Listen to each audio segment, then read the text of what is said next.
وبركاته. الحمد لله رب العالمين، والصلاة والسلام على سيد الأنبياء والمرسلين وعلى آله وأصحابه أجمعين ومن تبعهم بإحسان إلى يوم الدين. أما بعد، قال الله تبارك وتعالى في القرآن المجيد والفرقان الحميد: أعوذ بالله من الشيطان الرجيم، بسم الله الرحمن الرحيم. يا أيها الناس قد جاءتكم موعظة من ربكم وشفاء لما في الصدور وهدى ورحمة للمؤمنين. صدق الله العظيم. قال الله تبارك وتعالى في شأن حبيبه صلى الله عليه وسلم: إن الله وملائكته يصلون على النبي يا أيها الذين آمنوا صلوا عليه وسلموا تسليما. اللهم صل وسلم وزد وبارك على حبيبك سيدنا ونبينا ومولانا محمد وعلى آله وأصحابه أجمعين.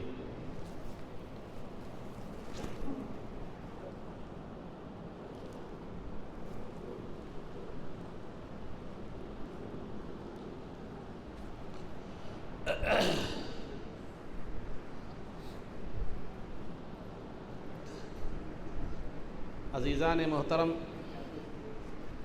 اللہ رب العزت کی یہ عادت مبارکہ رہی ہے کہ جب تک لوگوں میں، کسی قوم میں نبی اور رسول کو نہ بھیجے اور ان پر کتاب نازل نہ کرے، اس وقت تک اللہ رب العزت کسی قوم کو ہلاک نہیں کرتا. یعنی اللہ رب العزت ہر قوم میں نبی کو بھیجتا ہے، کتاب نازل فرماتا ہے، اور نبی آ کر انہیں اللہ کی وحدانیت اور اپنی رسالت کی دعوت دیتے ہیں اور کتاب پر عمل پیرا ہونے کی تلقین کرتے ہیں. تب جا کر قوم انکار کرتی ہے اور نبی کی تعلیمات کو نہیں مانتی، تو تب وہ مستحق عذاب جو ہے قرار پاتی ہے اور اسے ہلاک و برباد کر دیا جاتا ہے. تو لہذا اللہ رب العزت نے اپنی عادت مبارکہ کے مطابق تقریباً 1,24,000 انبیاء علیہم الصلاۃ والتسلیم کو اس دنیا میں بھیجا، اور 104 آسمانی کتابیں اللہ رب العزت نے نازل فرمائی. 104 آسمانی کتابیں نازل فرمائی، لیکن ہم ایمان 1,24,000 کی تعداد پر نہیں لائیں گے، بلکہ ہمارا ایمان اس طرح ہونا چاہیے کہ اللہ نے جتنے بھی انبیاء بھیجے ہیں ہم ان پر ایمان لاتے ہیں، اور ہمارا ایمان 104 کی تعداد پر نہیں ہونا چاہیے، بلکہ اللہ نے جو بھی کتابیں نازل فرمائی ہیں ہم ان پر ایمان رکھتے ہیں. تو یہ 104 کتابوں میں اللہ رب العزت نے جو ہے آدم علیہ السلام پر 10 کتابیں نازل فرمائی، شیس علیہ السلام پر 50 کتابیں نازل فرمائی، ادریس علیہ السلام پر 30 کتابیں نازل فرمائی، اور ابراہیم علیہ السلام پر 10 کتابیں نازل فرمائی. اور 4 جو مشہور کتابیں ہیں، تورات حضرت موسیٰ علیہ السلام پر نازل فرمائی، زبور حضرت داؤد علیہ السلام پر نازل فرمائی، اور انجیل حضرت عیسیٰ علیہ السلام پر نازل فرمائی، اور قرآن کریم کو اللہ رب العزت نے نبی پاک صلی اللہ علیہ وسلم پر نازل فرمایا. تمام آسمانی کتابوں میں سب سے افضل، سب سے اعلیٰ، سب سے عظمت والی اگر کوئی کتاب ہے تو وہ قرآن کریم ہے. اللہ رب العزت نے قرآن کریم کو وہ مقام و مرتبہ عطا فرمایا کہ کائنات کی کسی کتاب کو وہ مقام و مرتبہ حاصل نہیں ہے. دنیا کے آغاز سے لے کر دنیا کے اختتام پر، خواہ وہ آسمانی کتابیں ہوں، خواہ وہ جو ہے نا کوئی اور کتابیں ہوں، خواہ وہ جو ہے نا مضامین ہو، خواہ وہ دنیا کی کوئی بھی تحریر ہو، قرآن کریم جیسی عظمت والی کوئی کتاب نہیں ہے، اور قرآن کریم جیسی ہدایت والی کوئی کتاب نہیں ہے، اور قرآن جیسی پڑھی جانے والی کوئی کتاب نہیں ہے، اور قرآن نے نازل ہونے کے بعد جو انقلاب دنیا میں پیدا کیا، جو تبدیلی دنیا میں پیدا کی، کائنات کی کسی کتاب میں، کائنات کی کسی تحریر نے وہ تبدیلی رونما نہیں کی۔ اگرچہ کہ بہت سے مضامین ہوئے، بہت سے تقاریر ہوئے، بہت سی کتابیں لکھی گئی، ہر ایک کا اپنا اثر ضرور رہا، لیکن قرآن نے دنیا میں جو انقلاب پیدا کیا وہ جو ہے نا انقلاب کائنات کی کوئی کتاب پیدا نہیں کر سکتا۔ قرآن کی عظمت یہ ہے کہ اللہ رب العزت نے اسے تمام کتابوں میں سب سے افضل قرار دیا۔ کائنات کی کوئی کتاب، خواہ وہ آسمانی ہو یا کوئی اور کتاب ہو، قرآن سے زیادہ افضل نہیں ہے۔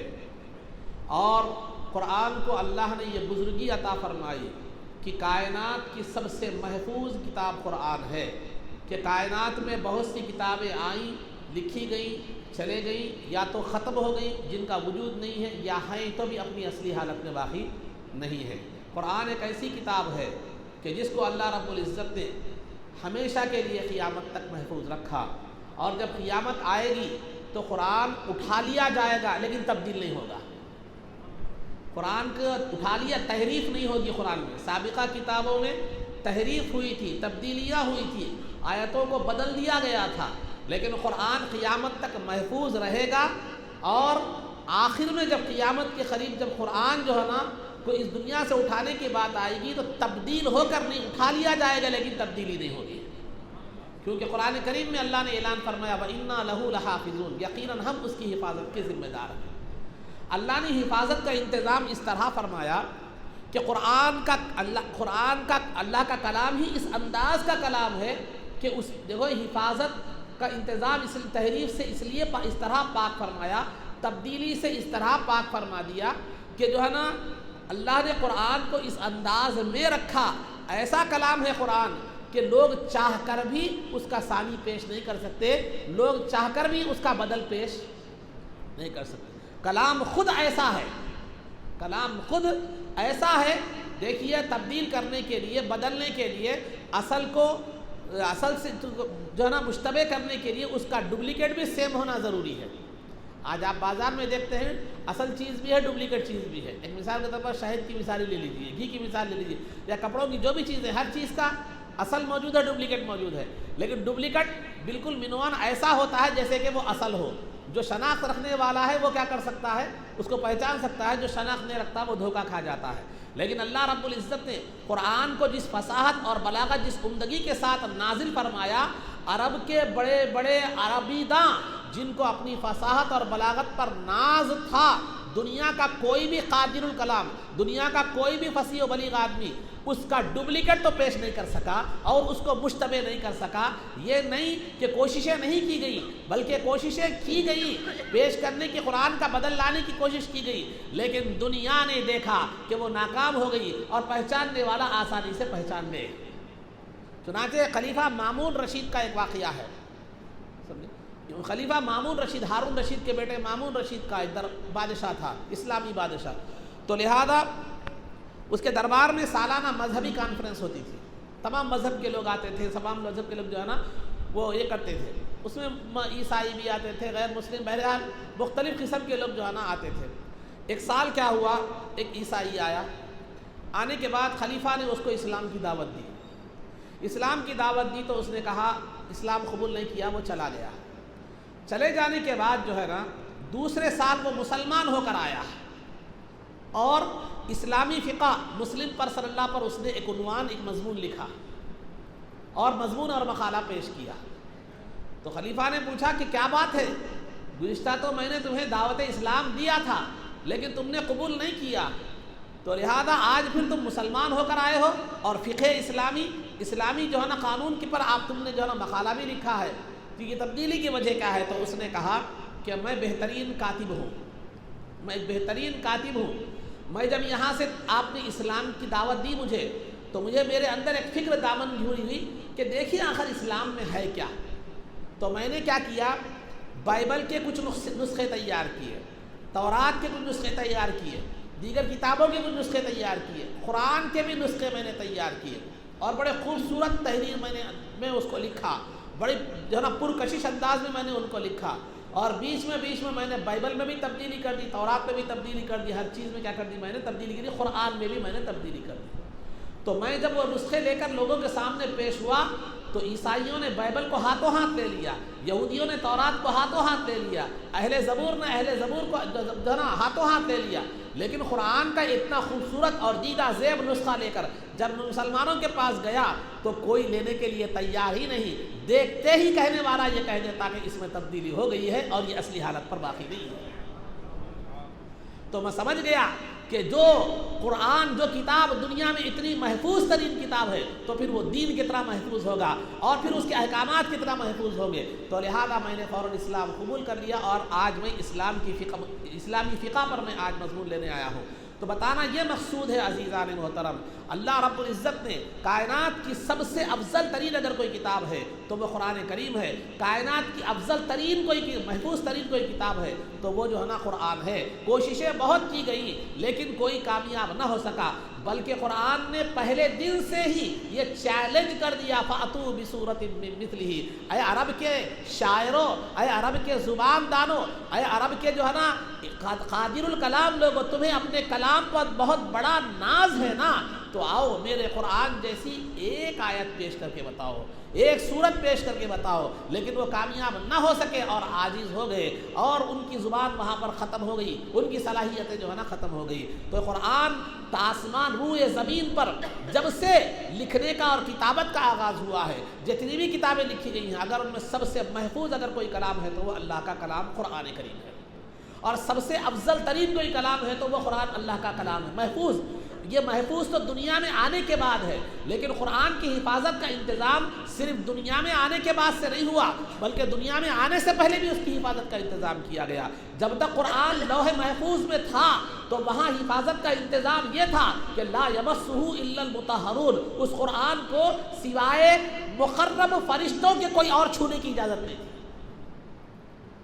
مقرب فرشتوں کو کے علاوہ جو ہے نا کسی اور کو چھونے کی اجازت نہیں تھی۔ اور قرآن جب لوح محفوظ سے شب قدر میں دنیا میں اتارا گیا، آسمان دنیا پر اتارا گیا، دنیا کے آسمان پر جب اتارا گیا تو بھی اس فرشتے کی نگہبانی میں اتارا گیا جس کو اللہ نے روح الامین کے نام سے یاد کیا ہے، امانت دار فرشتے کی نگہبانی میں اتارا گیا۔ پھر وہاں سے نبی پاک صلی اللہ علیہ وسلم کی سینہ اقدس پر جب اتارا گیا تو وہ بھی روح الامین کے عنوان سے اتارا گیا۔ پھر وہ قرآن سینے پر اترنے کے بعد جب قرآن گویا ہوا، قرآن کو جب بولا گیا، قرآن کا جو تلفظ ہوا تو وہ ذات مبارکہ کی زبان سے تلفظ ہوا جس کو مسلمان نہیں بلکہ عرب کے کٹر کافر دشمن بھی صادق اور امین کہہ کر پکارا کرتے تھے،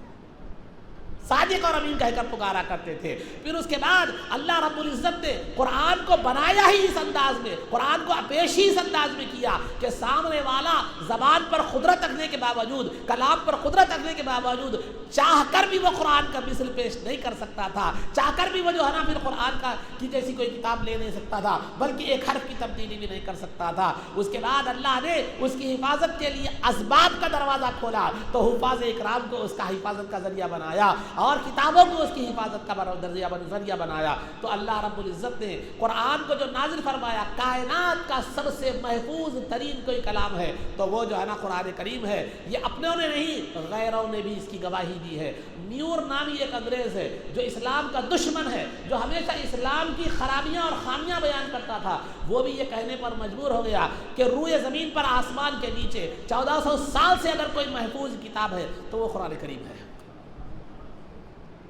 تو عزیزان محترم ایسا محفوظ کلام اللہ نے عطا، اور افضل کلام بھی ایسا افضل کلام کہ تمام کتابوں میں افضل، تمام کتابوں میں جو ہے نا بزرگ اور تمام کتابوں میں عظمت والا کلام قرآن کریم کو نازل فرمایا۔ کیوں؟ جس رسول پر وہ کلام نازل کیا گیا وہ رسول تمام رسولوں میں افضل، جس رات کو وہ قرآن نازل کیا گیا وہ راتیں تمام راتوں میں جو ہے نا افضل، اور جو ہے نا جس نبی جس امت پر وہ اتارا گیا وہ امت تمام امتوں میں افضل، اور جس کاغذ پر وہ قرآن تحریر کیا جاتا ہے وہ کاغذ بھی تمام کاغذوں میں جو ہے نا معزز ترین۔ آپ کوئی بھی کاغذ چھو سکتے ہیں، کوئی بھی کاغذ لے سکتے ہیں، کوئی بھی کاغذ کہیں بھی ڈال سکتے ہیں، لیکن اگر کسی پیپر پر قرآن کی آیت لکھی ہے تو وہاں سے آپ کو حکم ہوتا ہے کہ ناپاکی کی حالت میں نہیں چھو سکتے، بے وضو نہیں چھو سکتے، جہاں چاہے آپ اس کو نہیں ڈال سکتے۔ اس کا احترام لازم ہے، اس کی جو ہے نا عظمت لازم ہے اور اس کی بزرگی لازم ہے۔ دنیا کی کسی تحریر کو یہ عظمت حاصل نہیں ہے، دنیا کی کسی تحریر کو یہ مقام حاصل نہیں ہے کہ پڑھنا تو دور کی بات، چھونا تو بھی ہے، تو سب سے پہلے تو ظاہری پاکی کم از کم حاصل کرنی چاہیے۔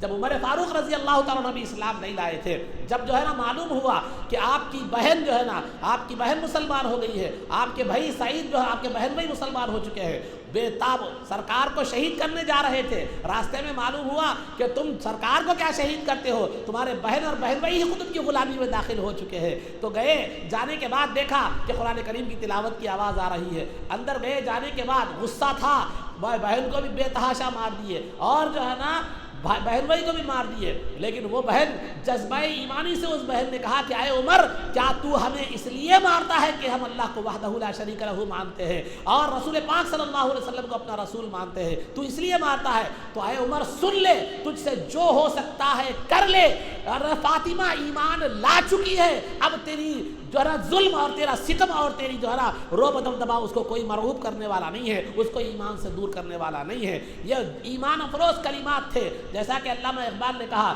جو بات دل سے نکلتی ہے وہ اثر رکھتی ہے، پر نہیں لیکن طاقت پرواز مگر رکھتی ہے۔ وہ اثر اس قدر اثر انداز ہوئے کہ عمر فاروق رضی اللہ تعالیٰ نے کہا، لاؤ تم وہ کتاب کیا پڑھ رہے تھے، وہ کتاب کون سی پڑھ رہے تھے؟ تو بہن نے کہا، اے عمر تو ناپاک ہے، پہلے پاکی حاصل کر، یہ اللہ کا کلام ہے، یہ ناپاک لوگ اسے نہیں چھو سکتے، پہلے پاک ہو جا۔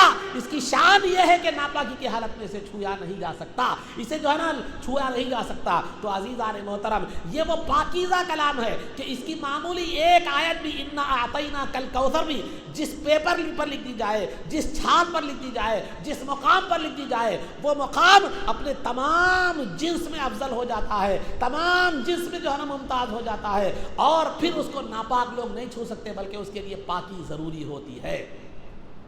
یہ قرآن کی عظمت ہے، یہ قرآن کا مقام ہے، اور اس مبارک کلام نے کائنات میں وہ انقلاب پیدا کر دیا کہ دنیا کی کوئی کتاب وہ انقلاب پیدا نہیں کر سکی۔ خیر انقلابیں تو ہوتے رہتے ہیں، انقلاب کے معنی تبدیلی، ذہن میں رکھیے، انقلاب ایک ذرا فصیح لفظ ہے، تبدیلی۔ ہمارے ملک کی آزادی کے وقت بھی ایک جو ہے نا نعرہ لگا تھا، انقلاب زندہ باد، یعنی مطلب ہم تبدیلی چاہتے ہیں، آزادی چاہتے ہیں، اور انگریزوں کی حکومت سے جو ہے نا ہم آزادی چاہتے ہیں، یہ تبدیلی ہم چاہتے ہیں، انقلاب کے معنی تبدیلی۔ تو قرآن کریم نے جو انقلاب پیدا کیا، تاریخ شاہد ہے کہ کائنات کی کوئی کتاب نے ویسا انقلاب دنیا میں پیدا نہیں کیا۔ کیوں؟ کیا وجہ تھی کہ قرآن نے ایسا انقلاب پیدا کیا؟ ایسی کیا بات تھی قرآن میں کہ قرآن نے ساری دنیا میں ایسا انقلاب پیدا کیا کہ کوئی کتاب، کوئی تحریر، کوئی مضمون ایسا انقلاب پیدا نہیں کیا؟ تو سب سے پہلی بات تو یہ ہے کہ انسان، اس قرآن نے پہلے انسان کے ذہن کو خدا کی انتخاب کے انتشار سے دور کر دیا۔ انسان پریشان تھا کہ کس کو خدا مانے، کس کو یہ۔ قرآن کریم میں آپ ابراہیم علیہ السلام کا واقعہ پڑھے ہیں کہ ابراہیم علیہ السلام نے جو ہے نا جب دیکھا کہ فلما جن علیہ اللیل رأى كوكبا قال هذا ربی، کہ جو ہے نا جب ابراہیم علیہ السلام نے جو ہے ستارے کو دیکھا تو دیکھا کہ کہا یہ میرا رب ہے۔ آپ حقیقت میں اس کو رب نہیں مان رہے تھے، لوگوں کو بتانے کے لیے ایک انداز آپ نے اپنایا تھا۔ وہ تو نبی تھے، وہ تو مومن تھے، لیکن لوگ چونکہ ستاروں کی، چاند کی، سورج کی پرستش کرتے تھے، ان کے مقام پر آ کر بات کر رہے تھے، ایک ستارہ پرست کی بات کے مقام پر آ کر بات کر رہے تھے۔ تو لہذا عزیزان محترم، ابراہیم علیہ السلام نے کہا قال ھذا ربی، یہ میرا رب ہے۔ یہ ستارے کو دیکھ کر کہا کہ میرا رب ہے۔ اس آدمی کے مقام پر کھڑے رہ کر بول رہے تھے جو ستارے کی پرستش کرتا ہے، جو اس کو خدا مانتا ہے۔ تو لہذا یہ میرا رب ہے۔ فلما افل قال لا احب الافلین، جب جو ہے نا وہ ستارہ ڈوب گیا، غروب ہو گیا، رات کے آخری حصے میں ختم ہو گیا، اس کی روشنی ختم ہو گئی، تو ابراہیم علیہ السلام نے کہا کہ میں اس کو، جو فنا ہو جانے والے ہیں، جو ختم ہونے جانے والے ہیں، جو ڈوب جانے والے ہیں، میں ان کو پسند نہیں کرتا۔ فلما رأى القمر بازغا قال هذا ربی، پھر جب چاند کو دیکھا تو کہا کہ یہ میرا رب ہے۔ پھر جب وہ بھی جو ہے نا ڈوب گیا، وہ بھی ایک وقت دن کی روشنی چڑھی تو چاند کی روشنی ختم ہو گئی، تو کہا کہ یہ نہیں، یہ بھی جو ہے نا میں اس کو پسند نہیں کرتا۔ اگر جو ہے نا میں جو ہے نا یہ چاند بھی میرا خدا نہیں ہو سکتا. فلما رأى الشمس بازغة قال هذا ربي هذا اکبر, کہ جو ہے نا اس نے کہا, ابراہیم علیہ السلام نے کہا, جب سورج کو دیکھا تو کہا یہ میرا رب ہے, کیونکہ یہ دیکھنے میں بڑا بھی ہے, روشن بھی ہے, لیکن مغرب آتے ہی وہ بھی کیا ہو گیا, ڈوب گیا. تو اس کے بعد آپ نے کہا کہ جب تک خدا کی توفیق نہ ہو, خدا کی توفیق نہ ہو جو ہے نا اس کے تک جو ہے نا ہدایت نہیں مل سکتی. آخری میں آپ نے کہا انی وجہت وجہی للذی فطر السماوات والارض حنیفا وما انا من المشرکین, کہ دیکھو میں اپنا رخ اس ذات کی طرف کرتا ہوں جس نے ان تمام چیزوں کو پیدا کیا. تو قرآن نے تصور یہ دیا, یہاں پر یہ تصور قرآن نے یہی تصور دیا, خدا کے معاملے میں تمہیں پریشان ہونے کی ضرورت نہیں ہے, خدا کے معاملے میں تمہیں منتشر ہونے کی ضرورت نہیں ہے. سورج سے فائدہ ہوا تو سورج کو خدا مت مانو, اور چاند سے فائدہ ہوا چاند کو خدا مت مانو, سمندر سے فائدہ ہوا تو فائدہ, یہ فائدہ دینے والی چیزوں کو مت مانو, بلکہ انہیں جس نے پیدا کیا ہے اس کو مانو, اس کو اپنا خدا مانو. یہ تصور قرآن نے دیا. تو لہذا مذہب کے معاملے میں, خدا کے معاملے میں قرآن نے جو ہے نا سب سے پہلا مذہبی جو ذہنی انتشار ختم کر دیا, ذہنی ٹینشن ختم کر دیا. تمہیں 360 کی عبادت کرنے کی ضرورت نہیں ہے, بلکہ تمہارا خدا ایک ہے, الہکم الہ واحد, تمہارا خدا ایک ہے, تمہارے ایک سے زائد خدا نہیں ہو سکتے. اور قرآن نے کئی طرح سے سمجھایا. دیکھو اگر کائنات میں ایک سے زیادہ خدا ہوتے, لو کان فیہما آلہۃ الا اللہ لفسدتا, اگر قرآن میں کئی طرح کے جو ہے نا اگر کئی خدا ہوتے تو کائنات کا نظام بگڑ جاتا. کیوں؟ ہر خدا یہ چاہتا کہ اپنی مرضی کے مطابق کائنات کو چلائے, اور ہر خدا یہ چاہتا کہ مرضی کے مطابق اپنی جو ہے نا دنیا کو چلائے. تو لہذا اس طرح خداؤں میں اختلاف ہوتا, تو خداؤں میں اختلاف جو ہے نا کیا ہوتا ہے, کائنات میں انتشار کا سبب ہوتا ہے. جیسے کبھی کوئی جو ہے نا کمبائن حکومت بنتی ہے, کوئی ایک پارٹی نے کئی پارٹیاں مل کر حکومتیں بناتی ہے, تو وہاں ہر پارٹی یہ چاہتی ہے کہ اپنی بات بنوائے, ہر پارٹی یہ چاہتی ہے کہ اپنا تسلط کرے. آخر میں جا کر یا تو وہ پارٹیاں ٹوٹ جاتی ہیں, وہ اتحاد ٹوٹ جاتا ہے, یا ملک کا شیرازہ بکھر جاتا ہے. تو قرآن نے کہا کہ دیکھو کئی جو ہے نا خدا اگر ہوتے تو یہ پرسکون انداز میں جو کائنات کا نظام چل رہا ہے نہیں چلتا. ایک خدا کہتا کہ اب بارش ہو, ایک خدا کہتا کہ اب گرما ہو, ایک خدا کہتا کہ اب سرما ہو, تو لہذا یہ اختلاف ہو جاتا. پھر اس کے بعد کائنات کا نظام منتشر ہوتا. کائنات کا نظام پرسکون انداز میں چل رہا ہے, تو پھر وہ اس لیے ہے کہ چلانے والا ایک ہے, چلانے والا ایک ہے. اسی وجہ سے وہ نظام ایک جو نا پرسکون انداز میں چل رہا ہے. اگر ایک سے زائد ہوتے تو پرسکون انداز میں نہیں چلتا. قرآن نے یہ وحدانیت کا تصور دیا, خدا کے ایک ہونے کا تصور دیا. پہلا تو تصور یہ دیا, فائدے کو مت دیکھو, فائدہ دینے والی چیزوں کو خدا مت مانو, بلکہ ان کے پیدا کرنے والے کو خدا مانو. تو لہذا یہ تصور دیا. دوسرا تصور یہ دیا کہ دیکھو خدا ایک ہوتا ہے, ایک سے زائدہ خدا نہیں ہو سکتے. اگر ایک سے زائد خدا اگر ہو جائے تو پھر وہ خدا کہلانے کا حقدار نہیں ہوتا. کیوں؟ اس لیے کہ خدا بے مثل ہوتا ہے, اس کا کوئی ثانی نہیں ہوتا, اس کا کوئی دوسرا نہیں ہوتا. جب ایک کا دوسرا آ جائے تو پھر وہ خدا نہیں ہو سکتا, وہ خدائی کا درجہ نہیں ہو سکتا. تو لہذا خدا کا تصور اسلام نے یوں دیا. اس کے بعد قرآن نے خدا کا تصور دیا. تو پہلے عقیدے کی بنیاد پر جو ذہنی انتشار تھا اس کو ختم کر دیا, اور ایک مثال قرآن نے بڑی بہترین دی. ضرب اللہ مثلا رجلا فیہ شرکاء متشاکسون ورجلا سلما لرجل هل یستویان مثلا الحمدللہ بل اکثرهم لا یعلمون. دیکھو جو کئی خداؤں کو مانتا ہے اس آدمی کی مثال, جو ایک خدا کو مانتا ہے اس کی مثال قرآن نے یہ بیان فرمائی. پہلے تو ایک تو بتلایا یہ کہ جو ہے نا مخلوق خدا نہیں ہو سکتی, خالق خدا ہوتا ہے. دوسرا یہ بتلایا گیا خدا ایک سے زائد نہیں ہو سکتے بلکہ ایک ہوتا ہے. پھر اس کے بعد یہ بتلایا گیا ایک خدا کو ماننے کا فائدہ کیا ہے, کئی خداؤں کو ماننے کا نقصان کیا ہے, وہ بتلایا قرآن نے. کیا بتلایا کہ دیکھو ایک آدمی ہے ایک خدا کو مانتا ہے, اور ایک وہ ہے جو کئی خداؤں کو مانتا ہے. تو لہذا اس آدمی کی مثال, ان دونوں کی مثال کیسی ہے. ایک آدمی ہے, ایک غلام ہے, ایک غلام کے کئی آقا ہیں, ایک غلام کے کئی آقا ہیں. ایک غلام کا صرف ایک آقا ہے, ایک غلام کے کئی آقا ہیں, ایک غلام کا کئی ایک آقا ہے صرف. تو جس کے کئی آقا ہیں وہ ہمیشہ پریشان رہتا ہے. کیوں؟ یہ آقا کہتا ہے کہ جو ہے میرا کام کر, وہ آقا کہتا ہے کہ میرا کام کر, یہ آقا کہتا ہے کہ میرا کام کر, یہ مالک کہتا ہے کہ میرا کام کر. اب وہ کس کو راضی کرے, کس کا کام کرے, کس کو جو ہے نا اپنی ضروریات بتائے, کس کو اپنا دکھڑا سنائے, کس سے اپنی ضروریات کی تکمیل کرے, پریشان ہو. ہمیشہ پریشان ہے۔ لیکن جو آدمی کا مالک ایک ہوتا ہے اور جس کا آقا ایک ہوتا ہے، اس کو کام بھی ایک کا کرنا ہے، ضرورت بھی ایک کے سامنے پیش کرنی ہے، ضروریات کا جو ہے نا اس سے بھی اسے مطالبہ کرنا ہے۔ تو لہٰذا یہ بڑے آدمی، یہ بڑا سکون کا آدمی ہے۔ تو لہٰذا ایک خدا کو ماننے والے کی مثال ایک آقا والے غلام کی طرح ہے، کئی خدا کو ماننے والے کی مثال کئی آقا والے غلام کا ہے، لیکن وہ کبھی بھی منتشر رہ سکتا ہے۔ تو لہٰذا ذہنی انتشار کو اگر عقیدے کے معاملے میں ختم کرنا ہے، خدا کے معاملے میں ختم کرنا ہے، تو قرآن نے پیغام دیا کہ خدا کو ایک مانو، تو لہٰذا اسی کو راضی کرنا ہے تمہیں اور اسی کے سامنے اپنی ضروریات کو پیش کرنا ہے۔ جھنجھٹ ختم، یہ آسان راستہ ہے اور یہ بہت جو ہے نا سہل راستہ ہے، اس میں ذہنی کوئی انتشار نہیں ہے۔ قرآن کی توحید کی تعلیم اتنی عین فطرت کے اور ذہن کے مطابق تھی، جو عقل سلیم رکھنے والے تھے انہوں نے جو ہے نا اس کو فوراً قبول کر لیا، اور جو عقل سلیم نہ رکھنے والے تھے ابو جہل جیسے لوگوں نے، وہ مانتے تو جو ہے نا تھا تو ذہن صحیح مانتے تو تھے، لیکن جو ہے نا ہٹ دھرمی اور جو ہے نا ہٹ دھرمی نے انہوں نے ضد نے کیا کر دیا، ان کو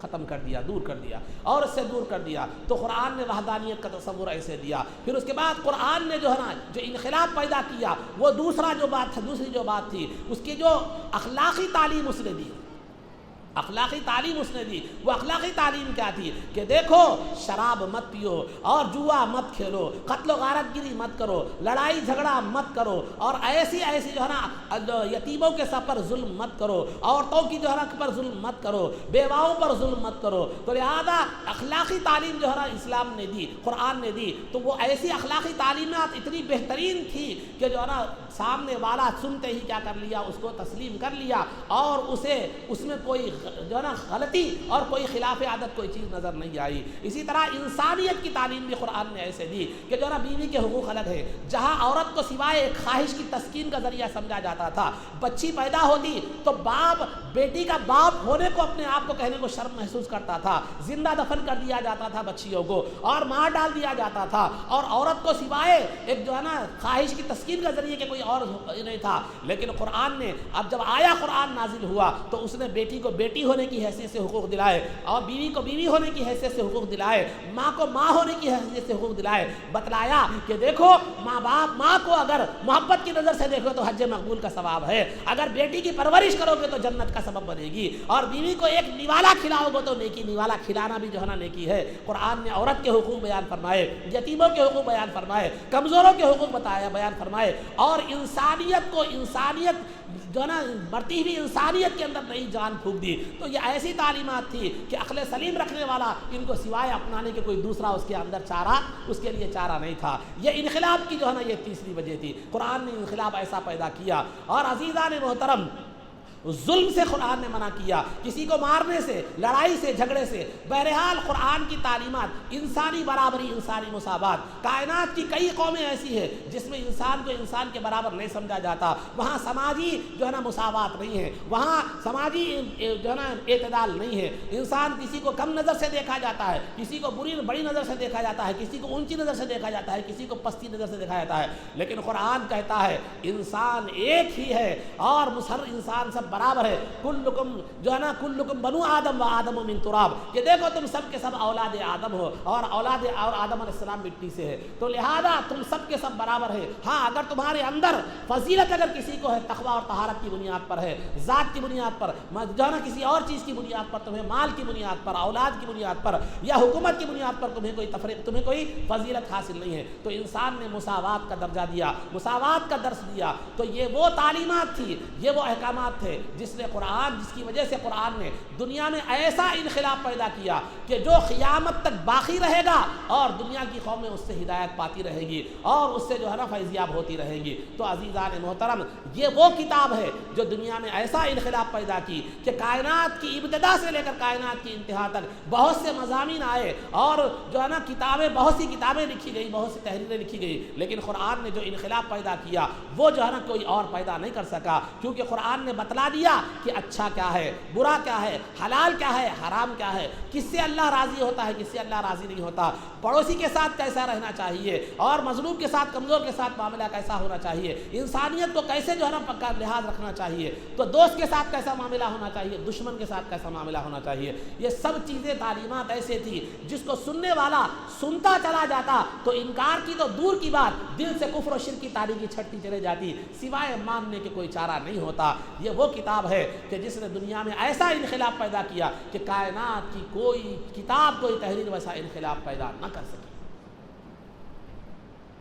تو عزیزان محترم، بتلانا یہ مقصود ہے کہ ایسا عظمت والا قرآن، ایسی فضیلت والا قرآن، ایسا بے مثل اور معجز قرآن اور ایسا انقلاب برپا کرنے والا قرآن اگر ہمیں دیا گیا ہے تو پھر ہماری کیا ذمہ داری ہے، ہمیں کیا کرنا چاہیے، ہمیں قرآن کے متعلق ہمارا معاملہ کیا ہونا چاہیے؟ تو یہ بھی بہت ضروری ہے، بہت ضروری، کیونکہ جو چیز آپ کو دی گئی اگر آپ اس کا صحیح استعمال کریں گے تو ٹھیک ہے، ورنہ پھر آپ ناقدرے کہلائیں گے۔ تو قرآن جب ہمیں نازل کیا گیا تو قرآن کا ہم پر حق کیا ہے، قرآن کا ہم پر حق کیا ہے، یہ بھی بہت بڑی ذمہ داری ہے۔ تو قرآن کے ہم پر کئی طرح کے حقوق ہیں، قرآن کے ہم پر کئی طرح کے حقوق ہیں۔ سب سے پہلا حق یہ ہے کہ ہم اس پر ایمان لائیں، اس کی تعظیم کریں، ہم اس پر ایمان لائیں اور اس کی جو ہے نا تعظیم کریں۔ عزیزان محترم، ایمان کہتے کس کو ہے؟ ایمان کس کو کہتے ہیں؟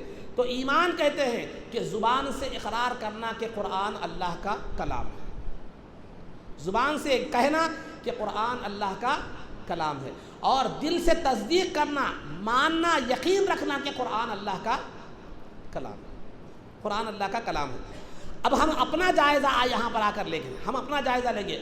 کوئی مسلمان کے اندر یہ ہمت نہیں ہے کہ قرآن اللہ کا کلام ہے اس بات سے انکار کر دے۔ ہر مسلمان کہتا ہے کہ قرآن اللہ کا کلام ہے، قرآن اللہ کا کلام ہے، کسی کو انکار نہیں ہے، کسی مسلمان کو کلمہ گو کو انکار نہیں کہ قرآن اللہ کا کلام ہے۔ یہ تو زبان سے اقرار تو ہو گیا، لیکن تصدیق کا جب بات آتی ہے، دل میں یقین کی جب بات آتی ہے قرآن اللہ کا کلام ہے، یہ یقین کی جب بات آتی ہے تو پھر ہم دیکھتے ہیں کہ پھر وہاں سے لوگ چھٹنا شروع ہو جاتے ہیں، چھٹنا شروع ہو جاتے ہیں۔ اللہ کے کلام ہونے پر یقین کم ہو گیا ہمارے پاس۔ کیوں؟ کیونکہ کسی کی بات کا آپ کے دل میں احترام ہو، کسی کے بات کی اگر آپ وقات و مثال کے طور پر سمجھانے کے لیے بتا رہا ہوں، بلا تشبیہ و تمثیل، بغیر کسی کمپیریزن کے، اگر میری بات کا آپ کے پاس مقام ہے، میری بات کا آپ کے پاس مقام ہے، اگر میں کوئی بات بول دوں آپ کو یہ کام کرنا ہے تو نہیں، اسماعیل صاحب بولے کرنا ہی کرنا ہے، کرنا ہی کرنا ہے۔ مثال کے طور پر اگر آپ اپنے ہوم منسٹر کو بہت زیادہ چاہتے ہیں، بہت زیادہ ان سے محبت کرتے ہیں، یا اپنے والدین سے بہت زیادہ محبت کرتے ہیں، اگر انہوں نے کوئی بات کہہ دی تو آپ کے لیے وہ پتھر کی لکیر ہوتی ہے کہ نہیں، کرنا ہی کرنا ہے، دنیا ادھر کی ادھر ہو جائے، مجھے یہ کام کرنا ہے۔ تو لہذا یہ یقین جب پیدا ہو جاتا ہے کسی کی بات کا یقین جب پیدا ہو جاتا ہے تو پھر اس کا اثر اعمال میں نظر آتا ہے، اقرار سے عمل میں نظر نہیں آتا۔ یاد رکھیے ایک بات، کوئی بھی کام، ایک قاعدہ آپ ذہن میں رکھیے، زبان سے بولنا، اقرار کرنا، یہ اس سے عمل پر اثر نہیں آتا۔ عمل میں اثر، زندگی میں تبدیلی یا اعمال میں اس کا اثر اس وقت آتا ہے جبکہ آپ کے اس کے اندر یقین ہو۔ جس کی بات کا جتنا یقین ہوگا، جس کی بات کی جتنی اہمیت ہوگی، جس کی بات کا جتنا مقام آپ کے دل میں ہوگا، اسی طرح آپ کے عمل سے اس کا ظاہر ہوگا، اثر ظاہر ہوگا۔ اگر آپ کسی کی بات کا یقین رکھتے ہیں، بہت احترام ہے کسی کی بات کا، تو بات کبھی بھی انکار نہیں کرتے، بولتے ہی فوراً کیا کرتے ہیں، اس پر عمل کر لیتے ہیں۔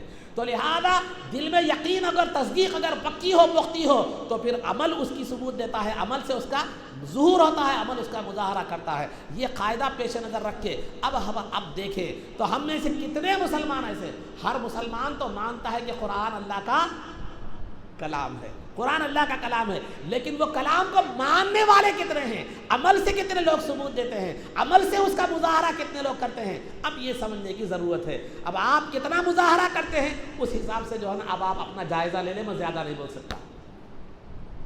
تو لہذا ایمان میں ہی ہماری کمی ہے، اقرار تو ہے، تصدیق نہیں ہے، اقرار تو ہے، مقام نہیں ہے کلام کا، اقرار تو ہے لیکن کلام کی عظمت نہیں ہے۔ بول رہے ہیں جو ہے نا ہزاروں، جو ہے نا ہر بات 1000 بار بول رہے ہیں، لیکن عملی اعتبار سے کچھ بھی نہیں ہے، تو مطلب یہ ہوا کہ آپ کے دل میں یقین وہ نہیں ہے، وہ کیفیت نہیں ہے، وہ احترام نہیں ہے، وہ کلام کا وہ مقام نہیں ہے۔ کلام کا مقام ہوتا تو قرآن کے کسی حکم کا آپ انکار نہیں کرتے، قرآن کے کسی حکم پر عمل کرنے سے آپ پیچھے نہیں ہٹتے، قرآن کے آپ کی زندگی قرآن کے مطابق ہوتی۔ اگر اس کا بہترین نمونہ دیکھنا ہے تو سرکار دو عالم صلی اللہ علیہ وسلم کی ذات گرامی کو دیکھیے کہ سرکار کے بارے میں بی بی عائشہ رضی اللہ تعالیٰ عنہ سے پوچھا گیا کہ سرکار کی جو ہے نا اخلاق بتائیے، چاہیے. تو بی بی عائشہ نے کہا کیا تم نے قرآن نہیں پڑھا؟ کان خلقہ القرآن، ان کے اخلاق تو قرآن ہے. قرآن تو تھیوری ہے، اگر اس کا پریکٹیکل دیکھنا چاہتے ہو تو سرکار کی زندگی کو دیکھو. تو قرآن کے دل میں یقین، قرآن کی عظمت کا دل میں جو یقین ہوتا ہے، حقیقی معنی میں تصدیق اور قرآن کے اللہ کا کلام ہونے کا بہترین کائنات کا نمونہ دیکھنا ہے، تو وہ سرکار دو عالم صلی اللہ علیہ وسلم کی زندگی کو دیکھیے، صحابہ کی زندگی کو دیکھیے، تابعین تبع تابعین اور ائمہ اکرام کی زندگی کو دیکھیے، اور جو ہے نا بزرگان دین کی زندگی کو دیکھیے. تو لہذا کلام کا اقرار تو سب کو ہے، لیکن کلام کا یقین دل میں نہیں ہے، کلام کا جو ہے نا مقام دل میں نہیں ہے، کلام کی اہمیت دل میں نہیں ہے. اہمیت ہوتی تو ہمارے یہ اعمال نہ ہوتے، اہمیت ہوتے تو ہمارے یہ حالات نہیں ہوتے. ہم یہ اقرار تو کر رہے ہیں، یہ اقرار تو کر رہے ہیں کہ قرآن اللہ کا کلام ہے، لیکن قرآن نے جن کے تعلق سے کہا غضب اللہ علیہم ولعنہم، جس یہودی قوم کو قرآن نے غضب مغضوب علیہم کہا، لعنتی قوم کہا، ہماری پوری زندگی طرز زندگی ان کا زندگی ہے، اور ہمارا طرز حیات ان کی زندگی ہے، ہمارا لائف اسٹائل ان کی طرح ہے. پھر ہم یہ کیسے کہہ سکتے ہیں کہ ہم نے قرآن کی تصدیق کر لی، ہم نے قرآن کو مان لیا، قرآن کا ہمارا دل میں مقام ہے؟ ارے قرآن جس قوم کو لعنتی قوم کہہ رہا ہے، ہمارا طرز زندگی، ہمارا لائف اسٹائل ہم نے وہ بنا دیا. یہ قرآن کے مقام ہونے کا علامت ہے، یہ قرآن کے دل میں گھر کرنے کا مقام ہے، یہ قرآن کی تصدیق کی مقام ہے. نہیں، یہ نہیں ہوتا، یہ جھوٹ ہے. آپ قرآن کا جو اقرار زبان سے کر رہے ہیں، اپنے عمل سے اس کا انکار کر رہے ہیں، اپنے عمل سے اس کا انکار کر رہے ہیں. تو سب سے پہلے قرآن کا حق آپ پر یہ ہے کہ ایمان لائے، صرف زبان سے اقرار نہ کرے بلکہ دل سے تصدیق کرے، اس کو اللہ کا کلام مانے، اس کے اندر جو احکامات دیے گئے ہیں اس پر عمل پیرا ہو. اب رہا اس کو یہ تصدیق، یہ یقین پیدا کرنے کی طریقہ کیا ہے؟ اب یقین کیسے پیدا کریں کہ قرآن اللہ کا کلام ہے؟ یقین کیسے پیدا کریں؟ اس کے لیے صالحین کی صحبت ضروری ہے، اللہ والوں کی صحبت ضروری ہے.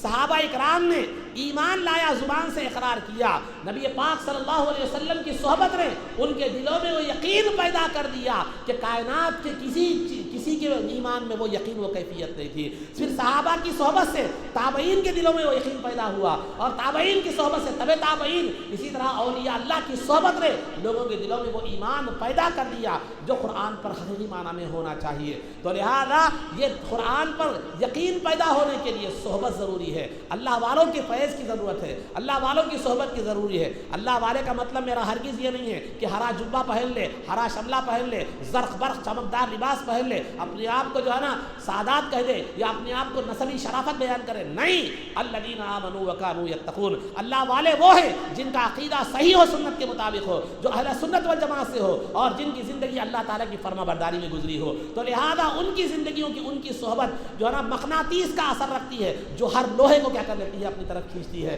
تو لہذا عزیزان محترم، یہ اللہ والوں کی صحبت ضروری ہے یقین پیدا کرنے کے لیے. اب آپ بولیں گے مول صاحب یہ تو فتنے کا زمانہ ہے، یہ تو گمراہی کا زمانہ ہے، یہ تو پرفتن دور ہے، اب یہاں اللہ والے کو کہاں ڈھونڈتے پھرے؟ آپ خود شب قدر کی تقریر میں بولتے ہیں اللہ نے اولیاء کو مخلوق میں چھپا دیا. جب چھپا دیا تو ہم کیسے ڈھونڈیں، ہماری نگاہیں وہاں کیسے تلاش کریں؟ تو وہ بھی مسئلہ حل ہو گیا عزیزان محترم. اس کو بھی پریشان ہونے کی ضرورت نہیں ہے. اللہ والا نہ مل سکے تو کم از کم اللہ والے کی زندگی پیدا کرو، اس کی زندگی کو سنو، اس کی زندگی کو دیکھو، اس کی زندگی کو پڑھو. تمہارے اندر ان کے واقعات، ان کے حالات، ان کی کیفیات جب دیکھو گے تو تمہارا دل پر اثر ہوگا، اور پھر جو ہے نا تمہارے اندر ان کی زندگی کی فیض سے اس سے جو ہے نا تمہارے اندر بھی یقین کی کیفیت پیدا ہوگی. اللہ والے کی صحبت میسر نہ ہو تو کم از کم اس کی زندگی کو پڑھو، کیونکہ جو ہے نا اس کی زندگی بھی تمہارے اندر ایمان اور یقین کی کیفیت پیدا کرنے کی تاثیر رکھتی ہے. میرے استاد محترم مولانا محمد خواجہ شریف صاحب جو ہے نا رحمت اللہ تعالیٰ علیہ ہمیشہ فرماتے ہیں کہ جو ہے نا المرء علی دین خلیلہ، آدمی اپنے دوست کے دین پر ہے. تو دوست دو طرح کے ہوتے ہیں، ایک تو دوست وہ ہے جو انسان کی شکل میں ہوتا ہے، دوست اچھا ہو تو آدمی بھی اچھا ہو جاتا ہے، دوست برا ہو تو آدمی بھی برا ہوتا ہے. لیکن دوسرا دوست وہ ہے جو کتاب ہے، کتاب اگر اچھی ہو تو آدمی بھی بہتر ہو جاتا ہے، کتاب اگر غلط ہو تو پھر آدمی بھی غلط ہوتا ہے. تو لہذا اگر تمہیں اولیاء کی صحبت میسر نہ ہو تو کم از کم ان کی زندگیوں کو پڑھو. ان کی زندگیاں تمہارے اندر یقین اور ایمان پیدا کرنے کی کیفیت رکھتے ہیں. ان کا یقین کیسے تھا، اللہ کے کلام پر ان کا یقین کیسے تھا، اللہ کی باتوں پر ان کا یقین کیسے تھا، اللہ کے جو ہے نا ارشادات پر ان کا یقین کیسے تھا. جب اس کے نمونے دیکھو گے، جب اس کی مثالیں دیکھو گے، جب ان کی زندگی میں تم اس کے جو ہے نا نمونے دیکھو گے، تو پھر تمہارے اندر بھی یقین کی کیفیت پیدا ہوگی، تمہارے دل کی بھی جو ہے نا گندگی دھلے گی اور تاریکی دھلے گی، اور پھر وہ یقین و ایمان کی روشنی تمہارے دلوں میں آئے گی۔ تو عزیزان محترم، اقرار تو آپ کر لیے، لیکن تصدیق کے لیے، اللہ کے کلام پر یقین کے لیے، یا بافیض لوگوں کی صحبت چاہیے یا ان کی زندگیوں کا مطالعہ چاہیے۔ تو اب افسوس کی بات یہ ہے، بدقسمتی کہیے یا لاپرواہی یا محرومی کہیے، نہ ہمیں اولیاء کی صحبت نصیب ہے اور نہ ان کی کتابوں پڑھنے کے لیے ہمارے پاس کوئی وقت ہے، ان کی زندگیوں کو پڑھنے یا سننے کے لیے وقت ہے۔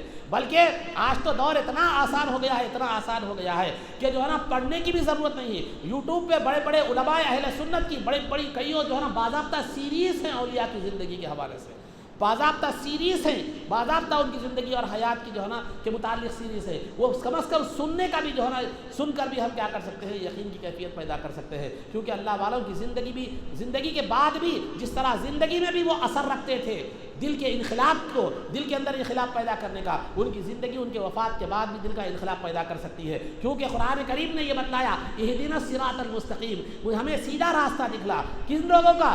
انعام یافتہ بندوں کا راستہ دکھلا۔ سیدھا راستہ کس کا راستہ ہے؟ صراط الذین انعمت علیہم، انعام یافتہ بندوں کا راستہ سیدھا راستہ ہے۔ انعام یافتہ بندے کون ہیں؟ انبیاء، صدیقین، شہداء اور صالحین۔ اس کے جہاں یہ قید نہیں لگائی گئی کہ وہ ان کی زندگی میں تم جو ہے نا ان کا راستہ اپناؤ، بلکہ زندگی میں ہو یا زندگی کے بعد بھی ہو، ان کا جو بھی راستہ ہے، ان کی جو بھی تعلیمات ہے، وہ تمہارے لیے مشعل راہ ہے، تمہارے اندر یقین اور توکل کی کیفیت پیدا کر سکتی ہیں، اللہ پر اعتماد کی کیفیت پیدا کر سکتی ہیں۔ تو الغرض عزیزان محترم، تو پہلا قرآن کا حق آپ پر یہ ہے کہ ایمان لائے۔ ایمان کا مطلب یہ ہے کہ صرف زبان سے اقرار کرنا کافی نہیں ہے، وہ تو ہر کوئی کرتا ہے، لیکن دل میں یقین بھی اللہ تعالیٰ کے احکامات پیدا ہو۔ اللہ نے جو تعلیمات، جو باتیں بتلائی ہے قرآن میں، کہ جو ہے نا مثال کے طور پر ایک بات مثال کے طور پر میں آپ کے سامنے پیش کرتا چلوں کہ جو ہے نا اللہ رب العزت نے فرمایا وَمَن يَتَوَكَّلْ عَلَى اللَّهِ فَهُوَ حَسْبُهُ، اگر جو آدمی اللہ پر بھروسہ کرتا ہے تو پھر جو ہے نا اللہ اس کے لیے کافی ہو جاتا ہے۔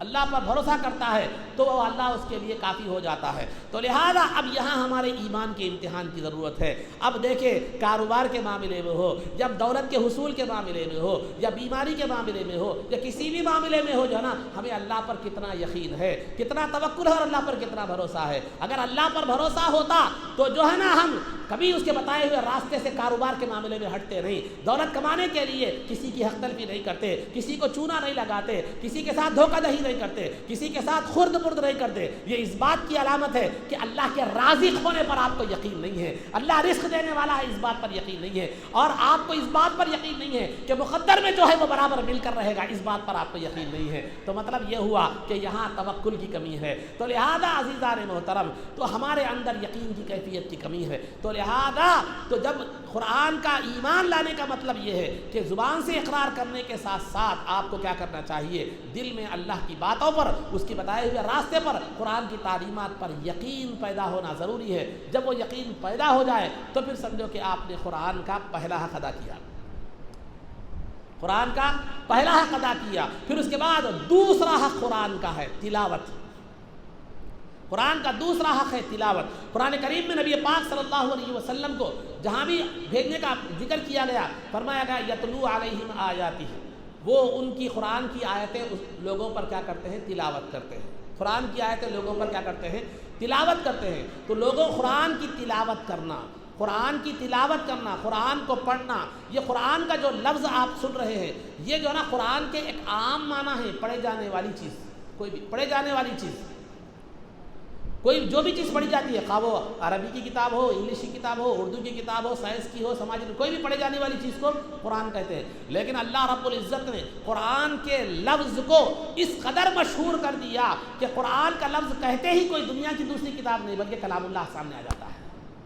اگر میں آپ کو بولوں کہ ذرا قرآن دو، بولے تو کیا کرتے آپ؟ سماجی علم کی کتاب لا کے نہیں دیتے، سائنس کی کتاب لا کے نہیں دیتے، فوراً وہاں سے کلام الہی لا کر دیتے ہیں۔ تو یہ لفظ قرآن کے معنی تو عام تھے، پڑھے جانے والی چیز، لیکن قرآن کو اللہ رب العزت نے لفظ قرآن کو کلام اللہ کی نسبت کی وجہ سے وہ شہرت عطا فرمائی کہ لفظ قرآن کہتے ہی دنیا کی کوئی کتاب ذہن میں نہیں آتی سوائے کلام الہی کے۔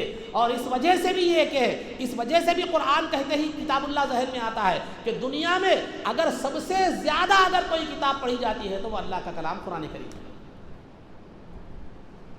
قرآن کریم ہے. تو لہذا دوسری جو چیز ہے قرآن کا حق ہے وہ تلاوت ہے. اب تلاوت کے متعلق کچھ ضروری باتیں یاد رکھیں. سب سے پہلے تلاوت کے لیے ضروری یہ ہے کہ آپ قرآن کو تجوید کے ساتھ سیکھیں.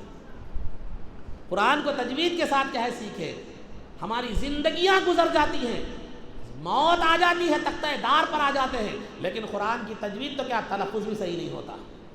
کئی تو ایسے ہیں کہ قرآن کو پڑھنا بھی نہیں آتا, بعض کو پڑھنا بھی آتا ہے تو تجوید کے ساتھ پڑھنا نہیں آتا. عزیزان محترم, ایک مثال میں آپ کے سامنے دیتا چلوں, ایک معمولی مثال. کسی بھی زبان ہے, کوئی بھی زبان, انگلش ہو تیلگو, سمجھنے کے لیے بتا رہا ہوں مثال میں, کسی بھی زبان کو آپ مثال کے طور پر آپ ایک انگریزوں میں گئے, ایک انگریزی ماحول ہے, انگریز وہاں پر رہتے ہیں, انگریزی بات کرنے والے, گفتگو کرنے والے ہیں. وہاں پر آپ گئے, جا کر جو ہے نا آپ کیا کر رہے ہیں, انگریزی میں بات کر رہے ہیں. انگریزی میں کیا کر رہے ہیں, جو ہے نا بات کر رہے ہیں, اور نہ آپ کو اس کا تلفظ, نہ پروننسیشن صحیح آ رہا, نہ آپ کے سینٹنس صحیح ہے, نہ جملے صحیح ہے, نہ کوئی چیز آپ کی جو ہے نا صحیح ہے. انگریزی کا جنازہ آپ نکال دے رہے ہیں. تو سامنے والوں کے لیے آپ ہنسی مذاق بن جاتے ہیں. اگر آپ نوکری کے لیے گئے ہیں تو میں سمجھتا ہوں آپ کو نوکری ملنے والی جو نا نہیں ہے. آپ کی صلاحیت, آپ کی قابلیت وہ جو نہیں ہے. تو جب جس زبان کی بنیاد پر آپ کوئی چیز حاصل کرنے کے لیے گئے ہیں اس زبان کا تلفظ صحیح نہ ہو تو پھر وہ مقصد آپ حاصل نہیں کر سکتے. تو قرآن کی تلاوت اگر آپ صحیح نہ کر سکیں تو پھر ثواب کا مقصد آپ کو کیسے حاصل ہوگا, ثواب کا مقصد کیسے حاصل ہوگا. تو سب سے پہلے کیا کرنا ہے, قرآن کو تجوید کے ساتھ سیکھنا ہے. اس کے لیے کوئی عمر نہیں ہے. لیکن میں سمجھتا ہوں مسلمانوں میں اب پھر بھی تھوڑا رجحان تھوڑا تھوڑا ہو رہا ہے, لیکن ابھی بھی میں سمجھتا ہوں, مبالغہ آ رہی نہیں, 60 تا 70% مسلمان ایسے ہیں جن کو تجوید کے ساتھ قرآن پڑھنا ہی نہیں آتا. قرآن پڑھنا ہی نہیں آتا. پہلے تو ہم یہ سوچتے ہیں, اب جو ہے نا بعض مسلمانوں میں بعض مزاج کے لوگ کیسے ہوتے ہیں بلکہ بولے تو دنیا بھی نہیں جانا, دین بھی نہیں جانا. چلو ٹھیک ہے, انگریزی میڈیم اسکول میں شریک کر دیے. بعض تو پورا چھوڑا دیتے ہیں دین کو, بعض کہتے ہیں نہیں بھائی تھوڑا مسلمان ہے نا, ذرا وہ بھی دکھنا تھوڑا, نہیں مصحف کرے رکھے, مصحف کے پاس قرآن پڑھانے رکھے, قرآن پڑھانے کے رکھنے میں قرآن پڑھانے کے لیے مصحف کو رکھے, قرآن پڑھانے کے لیے کیا کرے معلوم بھیجے. اب اس میں بھی کئی کیٹیگریز رہتے ہیں. بعض بولتے ہیں کہیں تو بھی کہاں سب سے کم فیس ہے, دیکھو سب میں کم فیس کہاں ہے, دیکھو کہیں استادی میں پڑھا رہے 500 میں پڑھا رہے, ٹھیک ہے پڑھا لیے, جو ہے نا کہیں جہاں فری میں پڑھو تو بہت اچھی بات ہے. مسجد صالحین میں عربی کا انتظام کر دیا, ارے سبائیہ کا انتظام ہے, فل رہتے بچے. کہیں سبائیہ کے ساتھ ساتھ چاکلیٹ, دوشا ووشا کچھ تو بھی کھانے کی چیزیں مل رہی تو وہاں اور زیادہ رہتے. یہ میں اپنی طرف سے نہیں بول رہا ہوں, محبوب نگر میں ہوا ہے اس لیے بول رہا ہوں. اب آپ بول رہے ہیں مصحف بولو زیادہ جا رہے بول کے, زیادہ کی بات نہیں ہے, یہ ہوا سے بات بتا رہا ہوں, میں نام نہیں بتاتا اس لیے بتا رہا ہوں. تعلیم کچھ تو بھی ہوتے, بچوں کو چاکلیٹ مل رہا, دوشا مل رہا. تو پہلے ایسا دیکھتے, اگر کوئی جو ہے نا اللہ کوئی زیادہ ذوق رہا 500 روپے 1000 روپے جو بھی دے گا, اگر بچے کو پڑھا رہا, اب اس کو بیچے نہیں دیتی. مول صاحب دوسرے بچے اتنے آگے بڑھ جا رہے ہیں, ہمارا بچہ آگے بڑھ رہا ہے نہیں, ان کیسا پڑھ رہا, کیا پڑھ رہا ہے ان کو معلوم نہیں, انہوں دیکھ سکتے, سمجھے, ان کمزور ہے, کیسا ہے, لاٹھوری کر رہا, کیا نہیں. مہینے میں 15 دن لے کے چلے جاتے ہیں, 15 دن رکھتے. مول صاحب بچہ خرمی نہیں ہو رہا, بچہ پڑھ رہا ہے اس نہیں, پیچھے کر رہا, دوسرے بچے آگے نکل گئے, وہ دم گھٹ پکڑ کے 500 روپے دیتے رہتے ہو. اب مول صاحب کی خرابی رہتی, دماغ پاشی ہو, تھوڑے دن کو بابا آگے پوچھتے کیا ہوا مول صاحب, بچہ قرآن ختم ہی نہیں ہوا, قرآن ختم ہی نہیں ہوا, قرآن ختم ہی نہیں ہوا. ہمارے پاس ایک صاحب کیا کرے, ختم نہیں ہو رہا, محترمہ قرآن نہیں ہو رہا, کیا کرے معلوم, قرآن کیا کرے, انہوں پڑھتے گئے, ساتھ میں بچی پڑھتی گئی, تھوڑے دن میں قرآن ختم, چلو مسئلہ ختم. کیا کریں گے.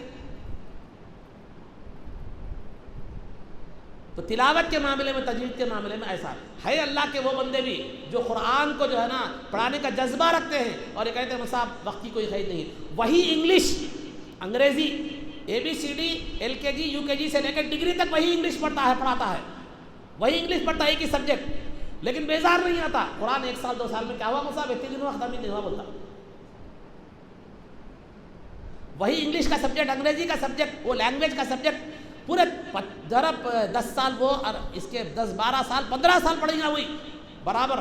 بچہ میرا بچہ وہ پڑھ رہا ہے, انگلش پڑھ رہا ہے, لیکن عربی 1 سے 2 سال ہو گیا, کیا ہوا صاحب بچے کو آگے بڑھا رہے نہیں, جلدی بڑھاؤ صاحب, دوسرے بچے آگے نکل جا رہے, ہمارا بچہ پیچھے رہ گیا. تو تلاوت قرآن کی تجوید کے معاملے میں ہم تو پڑھے نہیں, چلو کم از کم اولاد کو تو پڑھیں گے, پڑھے بعد مر کے تو کم از کم تجوید کے ساتھ بخشیں گی بول کے. ہم مر گئے تو تجوید کے ساتھ قرآن پڑھ کے بخشے گا, وہ بھی توفیق ہمارے اندر, وہ بھی جذبہ ہمارے اندر نہیں ہے. الا ماشاء اللہ ہے چند لوگ ایسے بھی, پورے ویسے نہیں رہتے ورنہ دنیا نہیں چلتی. تو تلاوت کے معاملے میں سب سے پہلا کام یہ ہے، قرآن کی شان یہ ہے، قرآن کی ہر چیز کی ایک شان ہوتی ہے، ہر چیز کا ایک معاملہ ہوتا ہے، ہر چیز کے ادا کرنے کا ایک طریقہ ہوتا ہے۔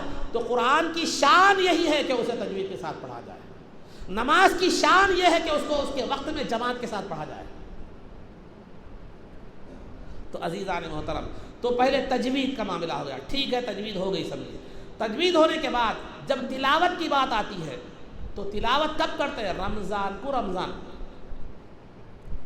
تلاوت کب کرتے ہیں؟ رمضان کو رمضان، وہ بھی کہیں کو مرحومین کو بخشنے واسطے۔ اب آج کل تو پھر نئے نئے طریقے اس میں بھی نکال لیں، کیا کریں نکال کے مدرسے کے بچوں کو بلا رہے پڑھا کے ختم کر دیں گے مسئلہ۔ آپ کو ایک بات بولوں، گھر میں ختم قرآن رکھتے ہیں، ختم قرآن رکھتے ہیں، آیت کریمہ رکھتے ہیں نا، گھر والے کوئی بھی نہیں رہتے، دیکھو باہر والے پڑھنا فون کرو بلا بھائی زبردستی قرآن جلدی ختم ہوا، سب والا بینا لا کے ڈال دیتے ہیں۔ کئی کو زبان سے تو نہیں عملاً بتاتے ہیں، یہ دعوت آپ کو دیے ہے نا، یہ پوری مزدوری کرے والی ملتی دعوت، سب والا کا آیت کریمہ پڑھے تو کھانا ملتا رہے تو نہیں بولی اسی بات عملی طور پر ہے۔ تو قرآن پہلے تو رمضان میں مرحومین کے لیے یاد آتا قرآن، پھر اس کے بعد جو ہے نا وہ بھی کیا ہوتا آج کل ایسا بھی نکل گیا، اور بعض ایسی ہوشیاری بھی کر لیں، ہمارے پاس شب قدر میں آتے رہتے، ویسے شب قدر میں بہت سے لوگ قرآن پڑھ کے بخشے رہتے مرحومین کے، وہ چٹیاں آتی ہیں اس میں 25 نامہ لگا دے رہے، کچھ بھی پڑھا ہوا نہیں ہے ان کے ساتھ، انہوں بھی چٹی میں دیکھے تو 25 نامہ ہے، 20 نامہ ہے، 15 نام ہے، دیکھے تو کیا پڑھے؟ کچھ بھی نہیں پڑھے، مطلب اس میں جو بخش رہے نا انہوں نے ہمارے ساتھ کو شامل کر دیا، ایک شارٹ راستہ، شارٹ وے والے سے ہم یہ ہو رہا سا بتا رہا ہوں آپ کو۔ یہ تلاوت کا ہمارا پہلے تو تجوید تو گئی، تلاوت کا حال رمضان کو رمضان پڑھ لیے بس ختم ہے، لیکن حقیقت میں تلاوت کیسی ہونی چاہیے؟ تلاوت کا طرز کیا ہونا چاہیے؟ تلاوت کے زیادہ سے زیادہ روزانہ 10 پارے تلاوت کرنا ہے،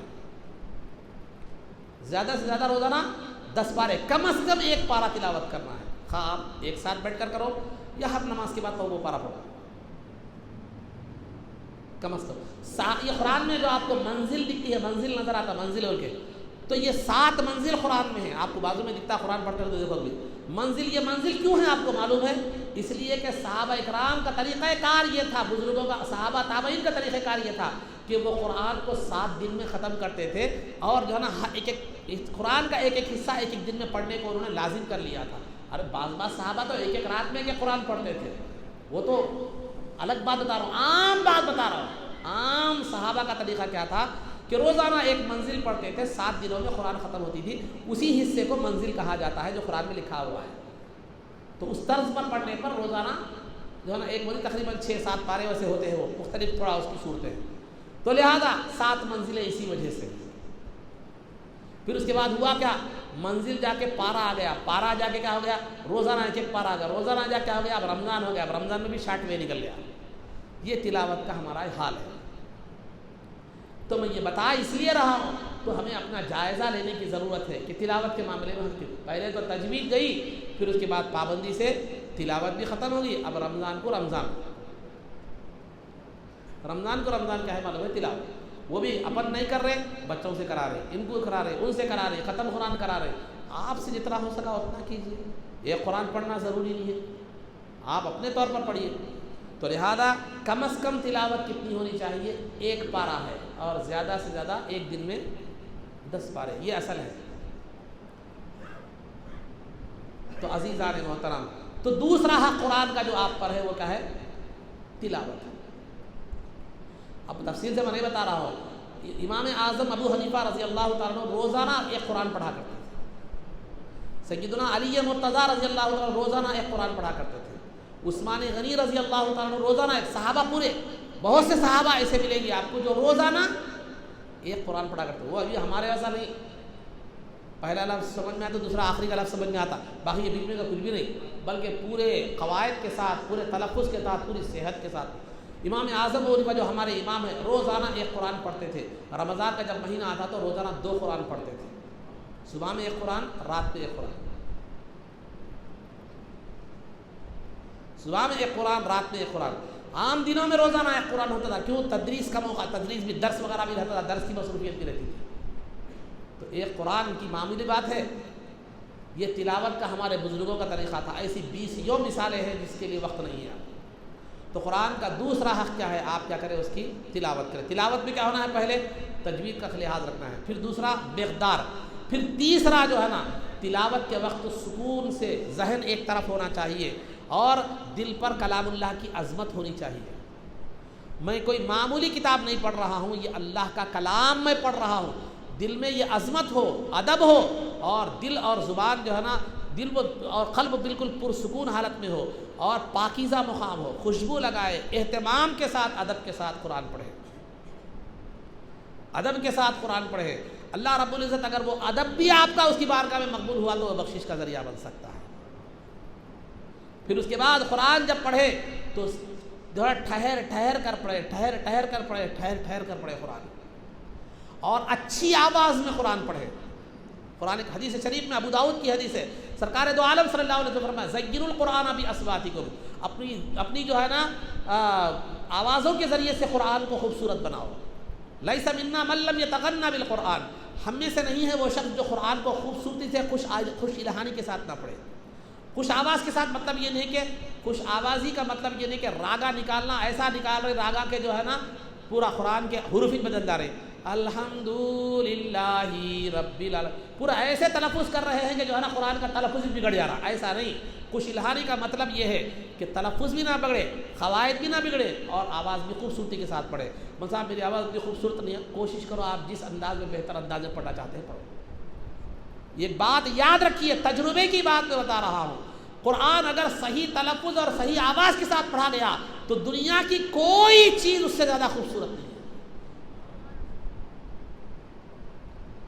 قرآن اگر صحیح تلفظ اور صحیح آواز کے ساتھ اگر پڑھا جائے تو اس سے زیادہ لذت اور دینے والی کائنات کی کوئی چیز نہیں ہے. اتنا اثر قرآن میں ہے. اب آپ دیکھتے ہیں قرآن کی تلاوت، آپ ایک کتاب پڑھے، 10 کی کتاب پڑھے، 10 پڑھتے نکال کے رکھ دیتے ہیں، وہ لے آ کے بوڑھیا من نے جو ہے نا کراڑم دکان میں ڈال دیتے. کوئی بھی دنیا کی کتاب ہو، ایک مرتبہ پڑھ لیے، دوسری مرتبہ آپ بور ہو جاتے ہیں، لیکن زندگی بھر قرآن پڑھتے رہتے لیکن بور. قرآن یہ ہمارا کمزور ایمانی کا یہ حال ہے، نہ ہم کو سمجھ میں آتا، نہ تلفظ سے پڑھتے، نہ اس سے پڑھتے. کمزور ایمانی کا. اگر قرآن کریم تراویح میں کوئی حافظ صاحب اچھا قرآن پڑھے تو وہاں پبلک زیادہ جمع ہو جاتی. یہ آج ہماری یہ حالت پر یہ ہے کہ قرآن کی آواز، قرآن کی تلاوت ہمیں اتنا یہ کرتی ہے، متاثر کرتی ہے. تو بتلائیے ان لوگوں کا کیا حال تھا کہ جو قرآن کے معنی بھی سمجھتے تھے، اس کا مفہوم بھی سمجھتے تھے، اس کے باطن سے بھی واقف تھے اور قرآن کا اثر لے کر پڑھتے تھے. یہی وجہ ہے کہ ایک ایک قرآن پڑھ لیتے، سمجھ میں نہیں آتا ایک ایک رکعت پہ. علی رضی اللہ تعالیٰ نے ایک رکعت پہ قرآن پڑھ لیتے تھے، سمجھ میں نہیں آتا تھا، نہ پیر درد ہوتا تھا نہ کوئی چیز. سرکار دو عالم صلی اللہ علیہ وسلم قرآن پڑھتے، رات کی شب میں قرآن پڑھتے تو اس قدر قرآن پڑھتے کہ جو ہے نا پیر سوج جایا کرتے تھے، محسوس تک نہیں ہوتا تھا. لوگ کہتے کہ آپ کے پیر سوج رہے ہیں، اللہ نے تو، آپ اللہ کے نبی ہیں، آپ کو اتنی محنت کرنے کی کیا ضرورت ہے. تو سرکار نے فرمایا افلا اکون عبدا شکورا، کیا میں اللہ نے قرآن کی نعمت کا شکر گزاری ادا نہ کروں میں؟ تو قرآن کی نعمت کی شکر گزاری یہ ہے کہ اس کو کثرت سے تلاوت کیا جائے. وہ پیر سوجنا، یہاں تو ہماری حالت یہ ہے کہ 2 رکوع ہم سے پڑھے نہیں جاتے. تو لہذا قرآن کی تلاوت کے وقت ذہن میں بھی ایک سوئی ہونا چاہیے. قرآن تو پڑھ رہے ہیں لیکن ذہن کاروبار میں ہے، کسی اور طرف ہے، پھر یہ قرآن کی تلاوت کا صحیح فیض نصیب نہیں ہوگا، اگرچہ کہ اللہ اپنے فضل و کرم سے آپ کی تلاوت کے مطابق اجر بھی عطا فرمائے. تو دوسری چیز قرآن کی تلاوت. اور قرآن کی تلاوت میں یہ بھی داخل ہے کہ جب قرآن کی تلاوت مکمل ہو جائے تو اس کو چوم لیے. اور عمر فاروق رضی اللہ تعالیٰ عنہ کا عمل تھا کہ قرآن جب مکمل کرتے تلاوت تو چوم کر کہتے ہذا عبد ربی ومنشور ربی، یہ میرے رب کا عہد ہے، یہ میرے رب کا قانون ہے، یہ کہہ کر چوم کر جو ہے رکھتے تھے. تو قرآن کا احترام کیجیے، اس کی تعظیم کیجیے، اور جتنا ہو سکے قرآن کو یاد کیجیے. ہر ایک حافظ قرآن بننا تو ضروری نہیں ہے، لیکن جتنا زیادہ ہو سکے قرآن کیا کیجیے، یاد کیجیے، کیونکہ اتنا زیادہ آپ کا سینہ منور ہوگا، سینہ روشن ہوگا. کم از کم ایک آیت یاد کرنا شریعت میں فرض ہے. سورہ فاتحہ اور ضم سورہ یاد کرنا واجب ہے، ورنہ آپ گناہگار ہوگے. اس سے زیادہ جتنا زیادہ یاد کر سکتے ہیں قرآن یاد کریں، جتنا زیادہ قرآن آپ کے اپنے سینے میں محفوظ رکھتے ہیں محفوظ رکھے. کیوں؟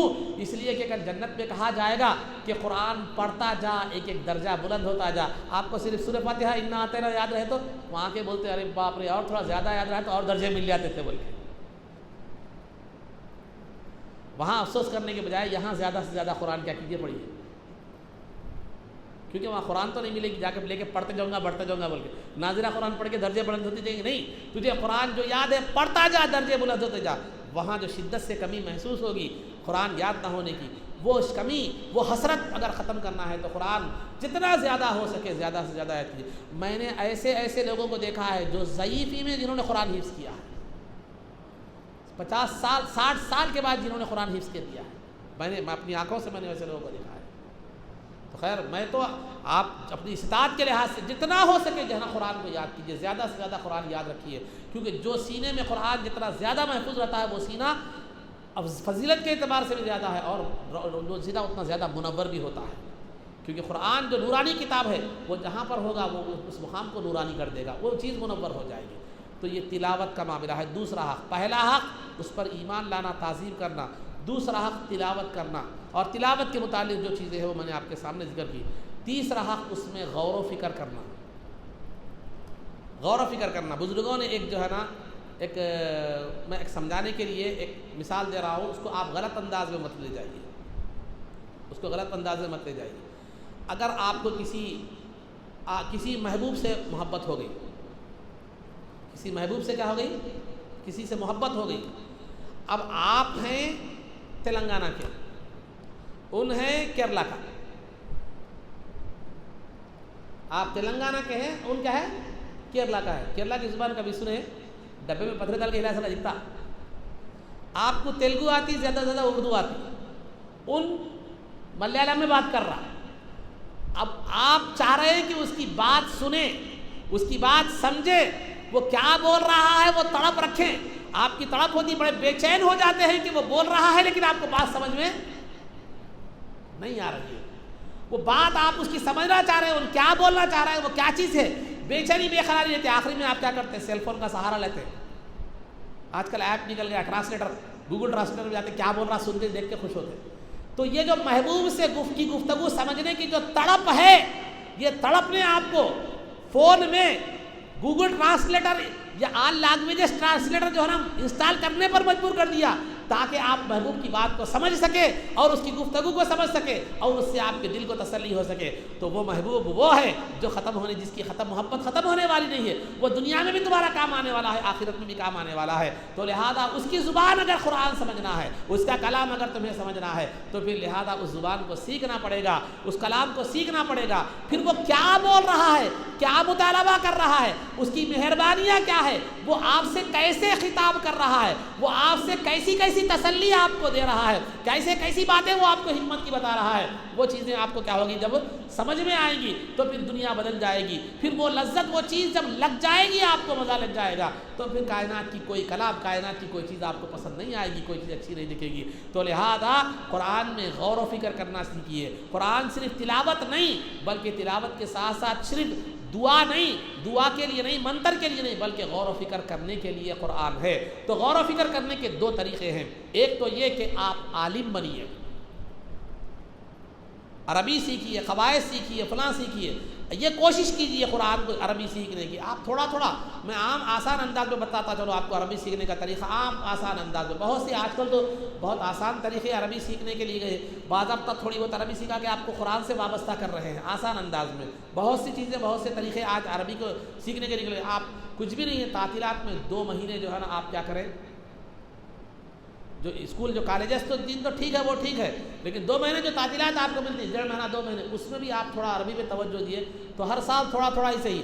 اب مثال کے طور پر تعطیلات میں 1 مہینہ اگر آپ توجہ دیں تو لہٰذا 10 تک آنے تک آپ تقریباً 8-10 سال میں جو ہے نا 7-8 سال میں آپ کم از کم کیا ہو جاتے ہیں، عربی سے اچھی طرح تھوڑا بہت واقف ہو جاتے ہیں۔ قرآن آپ کے لیے اجنبی نظر نہیں آتا، نہیں ہو گیا کم از کم تو جو علماء حق ہیں کم از کم ان کی جو ہے نا تفسیر تو سنیے، کم از کم تو یہ تو دیکھیے کہ قرآن آپ سے کیا کہہ رہا ہے۔ معلومیش نہیں، وہاں لکھا ہوا ہے کیوٹ، آپ پڑھ رہے ہیں کتے، پھر یہ کیا سمجھ میں آئیں گی بات؟ تو زبان داری ضروری ہے، زبان سے واقفیت ضروری ہے۔ تو آپ خود سیکھیں یا کوئی عالم دین کی تفسیر سیکھیے۔ عالم دین کے آج کل تفاسیر بہت موجود ہیں۔ اب میری نظر میں جو ایک عام تفسیر جو ہے نا وہ مفتی اکمل صاحب کی تدبر قرآن کے حوالے سے ہے، آپ آسان زبان میں قرآن کو سمجھ سکتے ہیں۔ اور بہت سے علماء کے ہوں گے، لیکن میرے جو ذہن میں نے دیکھا وہ میں آپ کو بتا رہا ہوں۔ تدبر قرآن کے حوالے سے آپ کو ملے گا قرآن کی تفسیر کیا ہے، قرآن کا مفہوم کیا ہے، قرآن کا مطلب کیا ہے، وہ جو ہے نا آپ کو آسانی سے ضرورت کے مطابق مل جائے گا۔ تو آپ جب قرآن پڑھیں گے غور و فکر کر کر پڑھیں گے۔ آج ایک رکوع آپ نے پڑھا مثال کے طور پر، صحابہ کا طریقہ کیا تھا؟ سرکار سے اگر قرآن یاد کرتے، جب تک وہ آیات میں جو قرآن میں جو مطالبہ کیا جا رہا ہے عمل کا، جب تک وہ عمل نہ کرتے دوسری آیتیں نہیں سیکھتے تھے۔ عمل نہیں کرتے نہیں سیکھتے کا مطلب ایسے چھوڑ دیتے رہی، کوشش شروع کرتے تھے، سنتے ہی کوشش شروع کر دیتے تھے، جب عمل کرنے لگتے اس پر تو پھر اس کے بعد دوسری آیتیں سبق لیتے تھے۔ تو لہذا آپ بھی قرآن پڑھیے۔ آج ایک رکوع آپ نے قرآن پڑھا، قرآن میں نے آپ سے کیا مطالبہ کیا، قرآن آپ سے کیا پوچھ رہا ہے، اللہ رب العزت آپ سے کیا چیز مانگ رہا ہے، اس کو زندگی میں لانے کی کوشش کرتے جائیے، اس کو زندگی میں یہ کرنے کی کوشش کرتے جائیے، زندگی میں اس کو جو ہے مثال کے طور پر قرآن نے کہا اقیموا الصلاۃ، نماز کو قائم کرو، تو لہذا نماز کی پابندی شروع کر دیے۔ آتوا الزکاۃ، زکوٰۃ ادا کرو، جو ہے نا یہ آپ یہ کیجیے۔ اطیعوا الرسول، رسول کی اطاعت کرو، تو لہذا اطاعت رسول شروع کر دیجیے۔ قرآن پڑھیے، غور و فکر کریے، قرآن آپ سے کیا پوچھ رہا ہے، کیا مانگ رہا ہے، وہ سنیے، وہ سمجھیے، اس کے بعد اس کو عمل کرنے کی کوشش کرتے رہیے۔ تو قرآن کا تدبر ضروری ہے۔ بزرگان دین کا ارشاد ہے، ایک بزرگ علامہ امام غزالی رحمۃ اللہ تعالیٰ نے ایک بزرگ کا جو ہے نا یہ طریقہ ایک وہ بتایا ہے کہ ایک بزرگ فرمایا کرتے تھے، کیا فرماتے تھے کہ جو ہے نا میں قرآن جمعہ ایک ہفتے میں بھی پڑھتا ہوں، ایک مہینے میں بھی پڑھتا ہوں، ایک سال میں بھی پڑھتا ہوں، لیکن قرآن پڑھنے کا ایک انداز میرا ایسا بھی ہے 30 سال سے پڑھ رہا ہوں لیکن ابھی 2.5 پارہ سورہ بقرہ بھی ختم نہیں ہوا۔ تو کیا مطلب سمجھ میں آیا آپ کو؟ اس سے ایک تلاوت بھی ہے، تلاوت قرآن ایک ہفتے میں آپ کو ہو جائے گی، ایک مہینے میں تھوڑا بہت تفہیم ہو جائے گی، تھوڑا بہت مفہوم کے ساتھ ہو جائے گا، ایک سال میں ایسا ہو جائے گا، اور پھر زیادہ گہرائی میں اگر آپ چلے جائیں تو 30 سال مکمل ہو گیا ہے کہ سورہ بقرہ پورا نہیں ہوا۔ اس موقع پر میرے ایک استاد محترم یاد رہے، مولانا سید شاہ طاہر رضوی رحمۃ اللہ تعالی علیہ، جو افضل گنج کی مسجد میں، جامع مسجد میں تفسیر روح البیان کا درس دیا کرتے تھے حضرت قبلہ۔ تو تقریباً حضرت قبلہ میرے کو جہاں تک یاد پڑتا ہے 25 سے 30 سال ہو گئے تھے صرف سورہ بقرہ ختم ہوا تھا۔ میں فخر کے ساتھ کہتا ہوں کہ میں ان کا شاگرد ہوں، اگرچہ کہ وہ ان کی جو ہے نا وہ جو مقام تھا، وہ جو صحبت تھی، اس سے میں اتنا فیضیاب نہیں ہو سکا کیونکہ میں خود بنجر زمین تھا، لیکن نسبت تو اتنی ہے کہ وہ ہستی سے میری وابستگی ہے، میرے استاد ہیں۔ تو بتلائیے، قرآن کو آپ 7 دن میں بھی پڑھ سکتے ہیں، ایک مہینے میں بھی پڑھ سکتے ہیں، ایک جو ہے نا سال میں بھی پڑھ سکتے ہیں، مگر صرف سورہ بقرہ 30 سال سے چل رہا ہے۔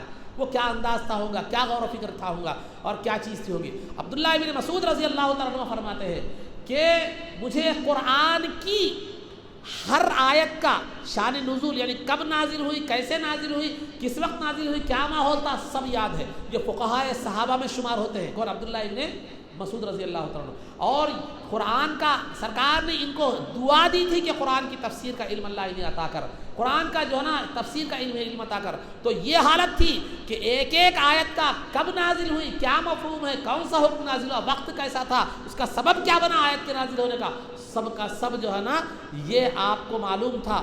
اور ہماری مسلک حنفی کا زیادہ تر دار و مدار عبداللہ ابن مسعود رضی اللہ تعالیٰ عنہ پر ہی ہے۔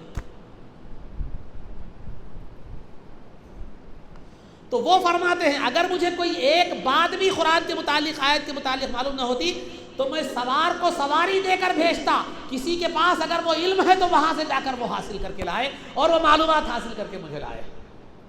یہ وہ جذبہ تھا ان کے پاس کہ صحابہ مکے سے، مدینے سے دمشق، شام، بصرہ، کوفہ، دور دور سبوں ہزاروں کلومیٹر کا سفر کرتے تھے، کیوں؟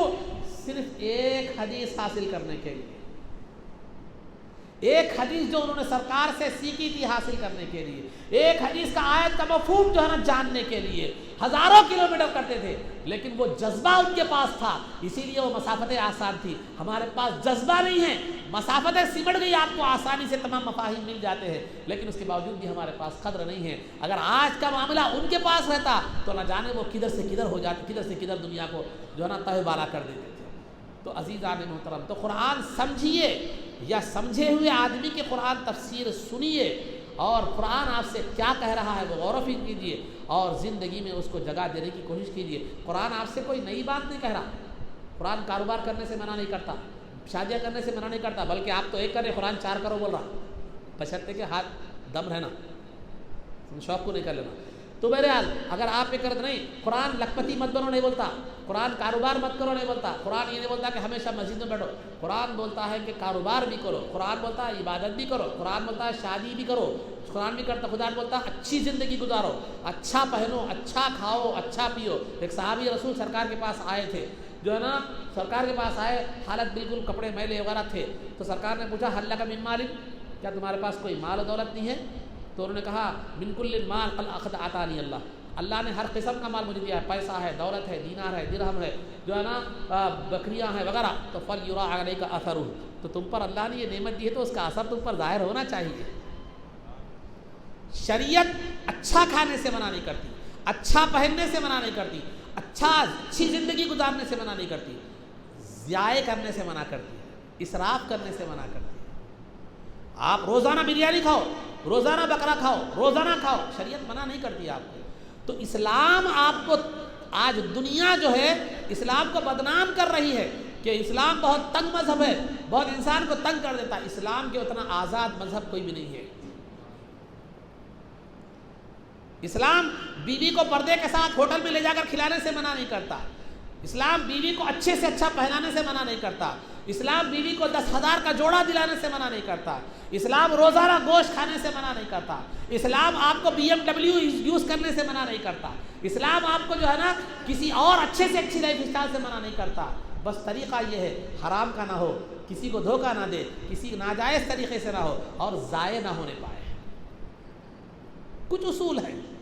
آپ کو اسلام تو ایسی بہترین زندگی گزارنے کی اجازت دیتا ہے، لیکن چونکہ ہمارے پاس اسلام کی معلومات نہیں ہے، تو سامنے والا دشمن جو اسلام کا تھا اس نے آپ کو یہ سبق پڑھا دیا کہ اسلام بڑا تنگ ذہن ہے، بڑا پرانا مذہب ہے، پرانے ذہن کا مذہب ہے، لیکن جو ہے نا وہ آپ نے وہی پڑھ لیا، وہی سن لیا، اور پھر اس کے بعد وہی اپنا ذہن بنا لیا، کیونکہ آپ کے پاس کچھ بھی نہیں تھا نا، معلوم نہیں تھا آپ کو کچھ بھی۔ تو آپ کو قرآن کو ایک نیا طرز، نئی زندگی، نیا لائف اسٹائل نہیں، اور آپ جو کرتے ہیں وہی کریے۔ کاروبار ہے کریے، کاروبار کے ساتھ ساتھ نماز بھی پڑھیے، کاروبار کے ساتھ ساتھ نماز پڑھیے، نماز کو ترک مت کیجیے، کاروبار میں جھوٹ مت بولیے، کاروبار میں دھوکہ مت دیجیے، کاروبار میں چونا مت لگائیے۔ آج غیر جو ہے نا غیر مسلم کمپنیاں اسلام کے تجارتی اصول کو اپنا کر ایک برانڈڈ مقام پر آ گئے، لیکن مسلمان اسلام کے اصول کو چھوڑ کر ایک بات کا بھروسہ، 10 روپے کا بھروسہ بھی قائم نہیں کر سکا۔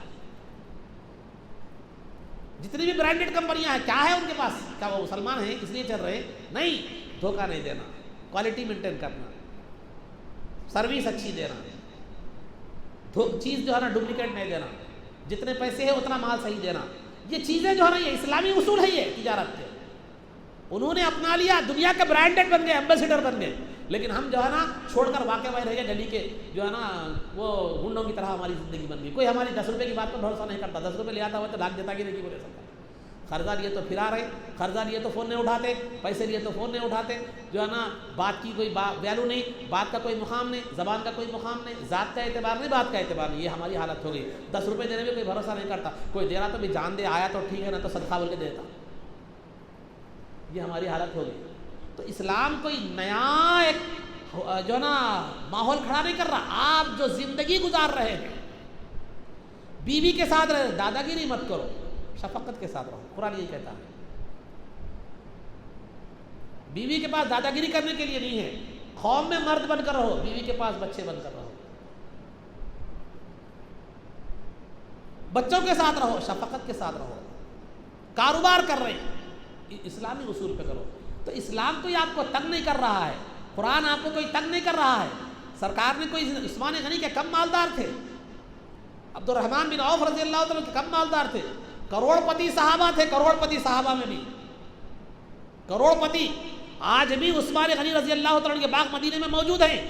مجھے یہ سعادت مندی نصیب ہوئی کہ جا کر دیکھیں، زیارت کریں، آج بھی ان کا پیسہ آتا ہے، آج بھی ان کا بینک اکاؤنٹ ہے، آج بھی ان کے پیسے سے رفاہی کام ہوتے ہیں۔ اللہ نے وہ غنا عطا فرمایا، تا قیامت غنی رہ گئے، دنیا سے چلے گئے میں ان کی غنا باقی رہ گیا، مالداری باقی رہ گیا۔ دیکھنے کی سعادت ان آنکھوں کو نصیب ہے، بہت سے لوگ دیکھے بھی ہوں گے، لیکن میں بطور شکر گزاری کے کہہ رہا ہوں۔ تو اگر اسلام سکا کھاؤ، سکی روٹی کھاؤ، فقیری میں زندگی گزارو، پھٹے کپڑے پہنو، یہ بولنے والا نہیں ہے۔ اگر ویسا رہتا تو پھر عثمان غنی غنی کیسے ہوتے تھے؟ عبد الرحمن بن عوف رضی اللہ تعالیٰ عنہ کیسے رہتے تھے؟ بہت بڑے ایسے ایسے صحابہ تھے کہ جو ہے نا مصعب بن عمیر رضی اللہ تعالیٰ عنہ جو ہے نا جو سرکار نے جن کو مبلغ بنا کر بھیجا تھا، ہر دن ایک ایک نیا کپڑا پہنتے تھے، لیکن جب اسلام لائے تو دنیا کو اس قدر ترک کر دیا، ٹاٹ کا کپڑا لباس پہنے ہوئے اور بٹن کے بجائے کانٹے لگے ہوئے ہیں۔ انہوں نے اپنے خود سے دنیا کو ترک کر دیا، دنیا کی دولت تھی بھی تو دل تک آنے نہیں دیا، بلکہ اس کو دور ہی رکھا، کیونکہ انہیں معلوم تھا یہ دنیا دل لگانے کی جگہ نہیں ہے، بس استعمال کرنے کی چیز ہے۔ تو قرآن یا دین یا شریعت آپ کو کوئی نیا حکم یا نئے انداز میں آپ کو تنگ نہیں کر رہی، آپ جو زندگی گزارتے ہیں وہی گزاریے، لیکن ایسی سلیقہ مند ایسی زندگی کے اصول بتائے ہیں کہ دنیا میں بھی آپ کو عزت سے دیکھا جائے گا اور جو ہے نا آخرت میں بھی آپ کی بہتری ہوگی۔ ارے پرانے زمانے میں ہمارے بچپن کی بات کر رہا ہوں، بچپن کی، غیر مسلم لوگ بھی کہتے تھے ارے انہوں داڑھی ہے انہوں جھوٹ نہیں بولتے بولتے، صاحب ہے انہوں جھوٹ نہیں بولتے بولتے، آج ہے پکا لچا بیٹا ہے بولتے۔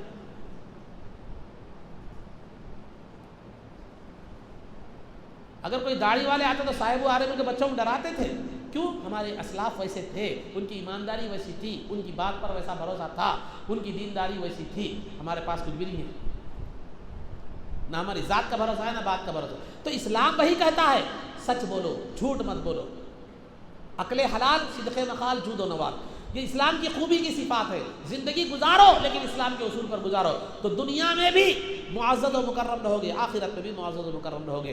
تو ہم سمجھتے کیا ہے، ہمارے پاس نوجوانوں میں خاص طور پر ایک مزاج بن گیا، ارے مصعب کی تقریر سنو تو عمل کرنا پڑتا، بلکہ آتش نہیں۔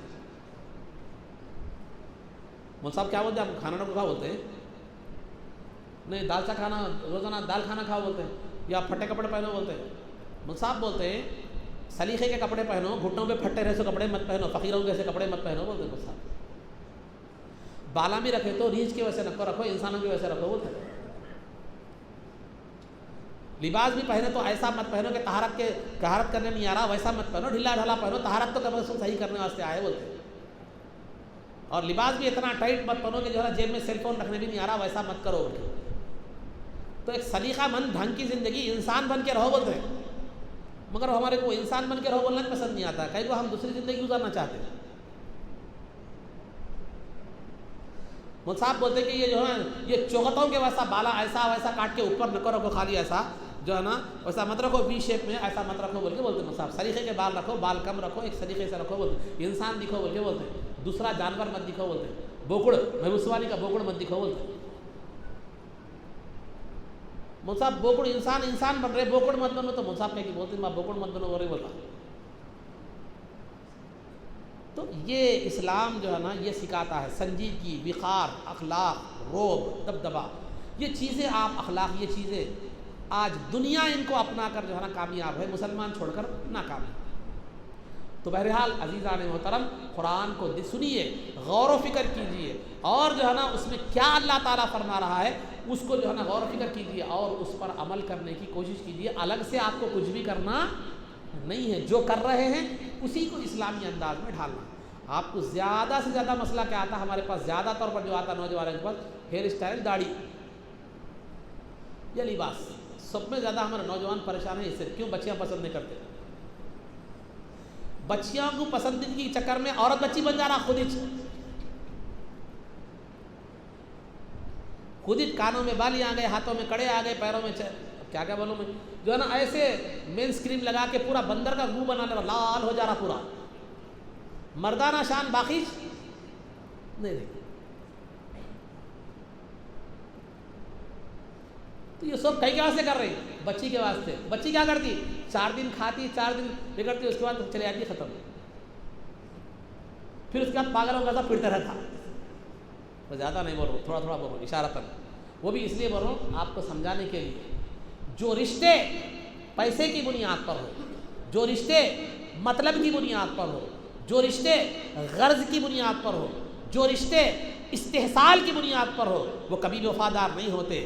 اگر دنیا میں سب سے وفادار رشتہ اگر کوئی ہے تو اللہ اور اس کے رسول کا رشتہ ہے۔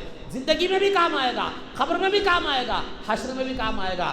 بیوی جو یہاں پر محبت کرتی تھی، یا گرل فرینڈ جو یہاں پر آئی لو یو کہتے ہوئے نہ تھکتی تھی، وہ گرل فرینڈ اور وہ بیوی سے کل قیامت کے دن بولی ہے مجھے ایک نیکی کی ضرورت ہے، وہ نہیں دے گی، لیکن وہی اگر سرکار کی بارگاہ میں جائیے تو اپنے دامن میں اپنی کملی میں چھپا لے گی۔ ارے ایسے پاکیزہ وفادار ہر وقت کام آنے والے رشتے کو ہم نے قربان کر دیا ایک معمولی دنیا کے محبوب کے لیے۔ ایک بچہ ایک بچی کا بہت زیادہ عاشق تھا، حقیقت بتا رہا ہوں میں کیا ہے، جس خوبصورتی پر آپ مر رہے ہیں اس کی حقیقت کیا ہے بتا رہا ہوں۔ ایک بچہ ایک بچی پر بہت عاشق تھا، تو بہت عاشق تھا، بہت خوبصورتی عاشق تھا، تو آ کے بزرگ آگے بولے میں اس کے بغیر جی نہیں سکتا، میں اس کے بغیر وہ نہیں کر سکتا، میں اس کے بغیر وہ نہیں کر سکتا۔ انہوں نے بولے ٹھیک ہے بیٹا ٹھیک ہے، جا 8 دن کے بعد آ جا بول کے بولے۔ تو انہوں کیا کرے، وہ بچی کو بلائے، جلاب دے دیے، جلاب بولے معلوم موشنس ہونے کی دوا دے دیے۔ دینے کے بعد جو ہے نا 8 دن کے بعد آیا، بچی کو بلایا، آمیا تیرا عاشق ادھر تو بھی آ، اب تیرا محبوب بھی آ۔ بچی کی حالت پتلی دبلی پتلی ہو کے کلے اندر گئے، دبلی پتلی ہو کے ہڈی کا ڈھانچہ رہ گیا۔ اس کے بعد جس پہ مرنے کی، جس کے بغیر نہ جینے کی، جس پر مر مٹنے کی بات کرا، دیکھتے ہی بھاگ گیا، لاہور پڑے ایسا۔ تو بولا بابا کیا ہوا، کہیں بھاگ رہا ادراوت؟ نہیں میں جس کو چاہتا تھا وہ نہیں تھا۔ تو حضرت فرمائے ارے دیکھ نادان، تو جو چاہتا تھا وہی ہے، لیکن جو جس کو جو چاہتا تھا وہ غلاظت تھی جو چلے گئی، اس غلاظت کو تو چاہتا تھا اور غلاظت ختم ہو گئی تو تجھے وہ چیز ناپسند آ رہی ہے۔ جب تک غلاظت تھی وہ غلاظت تو نے جو ہے وہ غلاظت پر تو فریفتہ تھا، لیکن جب میں نے جلاب دے کر وہ غلاظت ختم کر دی، آج تو اس کی طرف دیکھنے کے لیے بھی تیار نہیں ہے، اس کی طرف متوجہ ہونے کے لیے بھی تیار نہیں ہے۔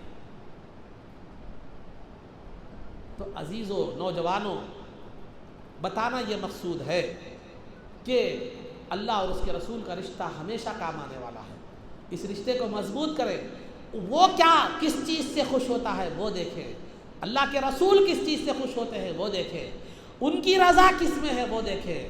یہ رشتے آتے رہیں گے، جاتے رہیں گے، ختم ہوتے رہیں گے، کرتے رہیں گے، یہ سب چیزیں دنیا کی چیزیں ہیں، مطلب کی بنیاد پر آئے تھے، مطلب ختم تو سب کچھ ختم، لیکن وہ رشتہ ہمیشہ کام آنے والا ہے۔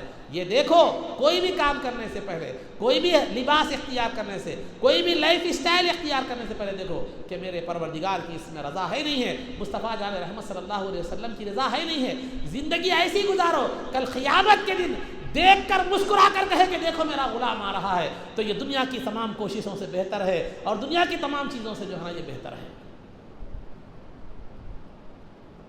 عزیزان محترم، میں ہمیشہ یہ کہتا رہتا ہوں اور کرتا اب بھی کہہ رہا ہوں، یاد رکھیے نوجوانوں، داڑھی رکھو گے تو وہی لڑکی تمہیں پسند کرے گی جو اسلام کی مزاج رکھتی ہے، جو دین کا مزاج رکھتی ہے، تو داڑھی کو پسند کرنے والی ہے۔ داڑھی نہ رکھو گے تو تمہیں وہی لڑکی پسند کرے گی جس کے نگاہوں پر دنیا کا پردہ پڑا ہوا ہے، جس کے اندر دینداری نہیں ہے، جس کو دین سے کوئی انست اور مانوس نہیں ہے۔ جو دین سے محبت رکھنے والی ہے وہ آپ کو مقام بھی دے گی، مرتبہ بھی دے گی، آپ کی دنیا میں بھی آپ کے ساتھ ہوگی، آخرت میں بھی آپ کے ساتھ ہوگی۔ تو قرآن پر عمل کرو، دین کو، اپنی زندگی کو دینی اعتبار سے بنانے کی کوشش کرو، دین میں ڈھالنے کی کوشش کرو، اور اللہ اور اس کے رسول کے احکامات پر ڈھالنے کی کوشش کرو، پھر دنیا میں کامیاب و کامران رہو گے۔ اور آخر میں جو بات ہے وہ یہ ہے کہ جو ہے نا تلاوت، پہلے ایمان، تعظیم، تلاوت، پھر اس پر عمل پیرا ہونا، اور اگر عمل پیرا نہیں ہوئے تو پھر کیا نقصان ہے وہ بھی بتاتا چلوں میں آپ کو۔ قرآن کریم میں اللہ تعالیٰ فرماتا ہے آخری بات، وَمَنْ أَعْرَضَ عَنْ ذِكْرِي فَإِنَّ لَهُ مَعِيشَةً ضَنْكًا وَنَحْشُرُهُ يَوْمَ الْقِيَامَةِ أَعْمَىٰ، کہ دیکھو یقیناً جو میرے دین سے، میرے قرآن پر عمل کرنے سے اور میرے دین سے جو منہ کو موڑ لیتا ہے تو اس کے لیے جو ہے نا معیشتاً ضنکا، کہ اس کے لیے زندگی تنگ کر دی جائے گی، زندگی تنگ کر دی جائے گی۔ وَنَحْشُرُهُ يَوْمَ الْقِيَامَةِ أَعْمَىٰ، اور کل قیامت کے دن اس کا حشر اندھے کی طرح ہوگا۔ تو زندگی تنگ کر دی جائے گی اس کے لیے۔ کون سی زندگی؟ دنیا کی زندگی بھی تنگ کر دی جائے گی، قبر کی زندگی بھی تنگ کر دی جائے گی، اور حشر کی زندگی بھی اس کے لیے تنگ ہو جائے گی۔ دنیا کی زندگی اس طرح تنگ کر دی جائے گی کہ دنیا کی زندگی اس سے اس طرح تنگ کر دی جائے گی کہ جو ہے نا وہ کبھی بھی جو ہے نا وہ حرام و حلال، حرام کاری میں مبتلا ہو جائے گا، شریعت اللہ کی نافرمانی میں مبتلا ہو جائے گا، اور جو ہے نا خلاف شریعت کاموں میں مبتلا ہو جائے گا، اور اس طرح اس کی زندگی سے خیر و برکت ختم کر دی جائے گی، اور صالحین کا نور اس کے چہرے پر سے ختم کر دیا جائے گا، اور اس کی دعائیں قابل قبول نہیں ہوگی۔ اور دنیا کی زندگی اس طرح اس کی جو ہے نا یہ ختم کر دی جائے گی، تنگ کر دی جائے گی کہ اس سے قناعت ختم کر دی جائے گی۔ ہرس اس کے اندر پیدا کر دی جائے گی، قناعت ختم کر دی جائے گی، ہرس اس کے اندر پیدا کر دی جائے گی۔ کیا مطلب؟ سمجھ میں نہیں آیا؟ قناعت کہتے ہیں اللہ نے جتنا دیا ہے اسی پر راضی رہنا، اللہ نے جتنا دیا ہے اسی پر راضی رہنا۔ ہرس کہتے ہیں کتنا بھی ہو اور زیادہ کی تمنا کرنا۔ تو جس آدمی کے اندر قناعت ہوگی یا جس عورت کے اندر قناعت ہوگی وہ زندگی بڑے پرسکون انداز میں اور وقار کے ساتھ گزارے گی۔ وہ اللہ جو دیا ہے شوہر کی شکل میں ہو، بیوی کی شکل میں ہو، دولت کی شکل میں ہو، جس شکل میں بھی ہو، وہ اس سے راضی ہوگی، اس سے خوش رہے گی، کسی اور کی طرف اس کی نظر نہیں اٹھے گی۔ تو لہذا جس کے اندر قناعت نہ ہو، ہرس ہو، وہ دنیا کو طلب کرتا رہے گا، کرتا رہے گا، کرتا رہے گا، مرتا زندگی بھی اسی فکر میں گزارے گا، مرتے وقت بھی وہی فکر میں جو ہے نا گزارے گا۔ الہاکم التکاثر حتی زرتم المقابر، مال کی کثرت نے تمہیں اس قدر ہلاک کر دیا، اس قدر غافل کر دیا کہ خبروں تک تم پہنچ گئے، لیکن آخرت کا کوئی ہوش نہیں رہا تمہیں۔ تو قناعت اللہ تعالیٰ ختم کر دے گا۔ قناعت جب ختم ہو گئی تو اللہ جتنا بھی مال دے، جتنی بھی دولت دے، جتنی بھی آرائش و شائش دے، جتنی بھی گاڑیاں دے دے، جتنی بھی دنیا دے دے، وہ اس پر راضی نہیں ہوگا، اور ہرس کرے گا، اور ہرس کرے گا، اور طلب کرے گا، اس کا چھینے گا، اس کا مارے گا، اس کا حق تلفی کرے گا، اس پر ظلم کرے گا، کدھر کا لا کر جو ہے نا جمع کرنے کی کوشش کرے گا۔ اس طرح وہ دنیا میں کبھی بھی خوش نہیں رہے گا۔ یہ زندگی کے تنگ ہونے کا دوسرا مطلب ہے۔ اور تیسرا مطلب یہ ہے کہ اس کے پاس مال ہوگی، مال ہوگا، دولت ہوگا، ہر آرام و آسائش کی چیز ہوگی، لیکن دل کا سکون نہیں ہوگا، دل کا سکون ختم کر لیا جائے گا۔ یاد رکھو دنیا میں سب سے بڑی چیز دل کا سکون ہے۔ اگر 2 وقت کی کوئی سوکھی روٹی کھاتا ہے، اس کا دل مطمئن ہے، اس کا دل جو ہے نا پرسکون ہے، تو پھر اس سے بڑا امیر کوئی نہیں ہے۔ اگر کوئی دنیا کا سب سے بڑا آدمی بھی ہو لیکن اس کا دل پرسکون نہیں ہے، تو پھر وہ دنیا کی دولت، وہ نرم بستر، وہ بڑی بڑی اے سی کی گاڑیاں، وہ آرام و آسائش اسے کوئی فائدہ نہیں دے گی، کیونکہ دل ہی اس کا سکون نہیں ہوگا۔ دل میں ہی سکون نہیں ہوگا تو وہ ہمیشہ بے قراری میں ہی رہے گا۔ تو دل کا سکون کس میں ہے؟ الا بذکر اللہ تطمئن القلوب، دل کا سکون اللہ کی یاد میں ہے، دل کا سکون دین پر عمل پیرا ہونے میں ہے، دل کا سکون اللہ اور اس کے رسول کے احکامات کی فرما برداری میں ہے، دل کا سکون دین پر عمل پیرا ہونے میں ہے، دل کا سکون دینی زندگی گزارنے میں ہے۔ آج دنیا ایسے بھی گزر جائے گی، رکشے والا بھی جی رہا ہے، بل گیٹس بھی جی رہا ہے، لیکن ہر ایک کی اپنی الگ پریشانیاں ہیں۔ اس کو صبح اٹھتے ہی روٹی کی فکر ہے، کیسے حاصل ہوگی، اس کو روٹی بچانے کی فکر ہے، مگر ہر ایک کی اپنی اپنی فکریں برابر ہے، کوئی بھی فکر سے وہ نہیں ہے۔ فکر بے فکر وہ آدمی ہے جو اللہ رب العزت سے راضی ہو جائے اور اللہ رب العزت کے اس پر جو ہے نا راضی ہو جائے اور دین کی زندگی گزارے، اللہ اور اس کے رسول کی فرما برداری کے مطابق زندگی گزارے، اور یہ جان لے کہ یہ چند روزہ دنیا ہے، میرے مقدر میں جتنا لکھا گیا ہے نہ وہ وقت سے پہلے ملنے والا ہے نہ اس سے زیادہ ملنے والا ہے، تو وہ بالکل مطمئن رہے گا، پریشان نہیں رہے گا۔ تو لہذا دین پر عمل پیرا رہو۔ اولیاء اللہ کیا تھے؟ ان کے پاس کون سی جائیداد تھی، ان کے پاس کون سی کھیتی باڑیاں تھی، ان کے پاس کون سا روپیہ تھا؟ وہاں سے آ گئے سجستان سے، خواجہ معین الدین چشتی رحمۃ اللہ علیہ کہاں ہے، حکم ہوا ہندوستان کو آ گئے۔ وہاں کیا جائیداد تھی جو چھوڑ کر آئے؟ ایک باغ تھا، وہ بھی اللہ کی راہ میں خیرات کر کے نکل گئے، لیکن سکون دل ایسا لے کر آئے، وہ جو سکون لے کر آئے وہ بیگانوں میں بھی ایمان کی روشنی منور سے ان کے سینوں کو منور کر دیا۔ بے سکون بے قرار دلوں کو جو ہے نا انہوں نے سکون کی دولت عطا فرما دی، اور اللہ سے بیگانہ لوگوں کو خدا سے جوڑ کر دنیا و آخرت بنا دی۔ یہ حقیقت میں سکون ہے، یہ حقیقت میں جو ہے نا یہ جو ہے نا زندگی ہے۔ اور یہ کب ملے گی؟ جب کہ اللہ کے اس کے رسول کے احکامات کی فرما برداری کرے تو اللہ رب العزت تمہیں فراخ اور خوشحال زندگی عطا فرمائے گا۔ خوشحال زندگی یہ نہیں ہے کہ آپ لکھپتی اور کروڑپتی ہو، خوشحال زندگی یہ ہے کہ دل مطمئن ہو، اللہ کی یاد سے مطمئن ہو، اللہ نے جو دیا ہے نعمتیں اس پر مطمئن ہو، اولاد نیک ہو، بیوی سے آنکھوں کی ٹھنڈک ہو۔ حقیقت میں یہ خوشحال زندگی ہے۔ حقیقت میں یہ چیزیں کب ملے گی آپ کو؟ یہ چیزیں اس وقت ملے گی جب کہ اللہ اور اس کے رسول کی اطاعت و فرما برداری میں آپ کی زندگی گزرے۔ تو اللہ تعالیٰ زندگی تنگ کر دے گا جو دین سے منہ پھیر لے گا، جو قرآن سے منہ پھیر لے گا، جو اللہ اور اس کے رسول سے منہ پھیر لے گا۔ منہ پھیرنے کا مطلب ایک تو انکار کرنا بھی ہو سکتا ہے، یا دوسرا یہ کہ ان کی نافرمانی بھی کرے گا، تو اللہ رب العزت زندگی تنگ کر دے گا۔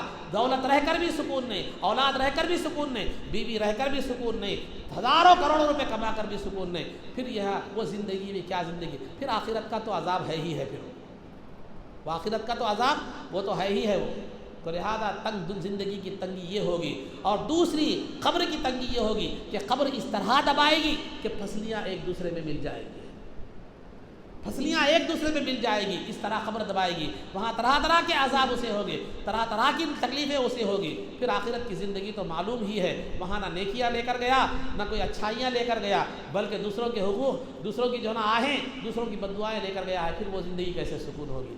تو الغرض عزیزان محترم، نہ خدا کے سامنے منہ دکھانے کے قابل رہے گا، نہ مصطفیٰ جان رحمت صلی اللہ علیہ وسلم کے سامنے منہ دکھانے کے قابل رہے گا، کیونکہ اس نے کیا ہی کیا ہے۔ خدا کے سامنے بندہ بن کر کیسے کہے گا؟ بندگی کا کیا ثبوت دیا ہے؟ بندگی کا کیا ثبوت دیا؟ مصطفیٰ کے سامنے غلامی کے حوالے سے کیسے جائے گا؟ کیونکہ غلامی والا کوئی کام ہی اس نے نہیں کیا۔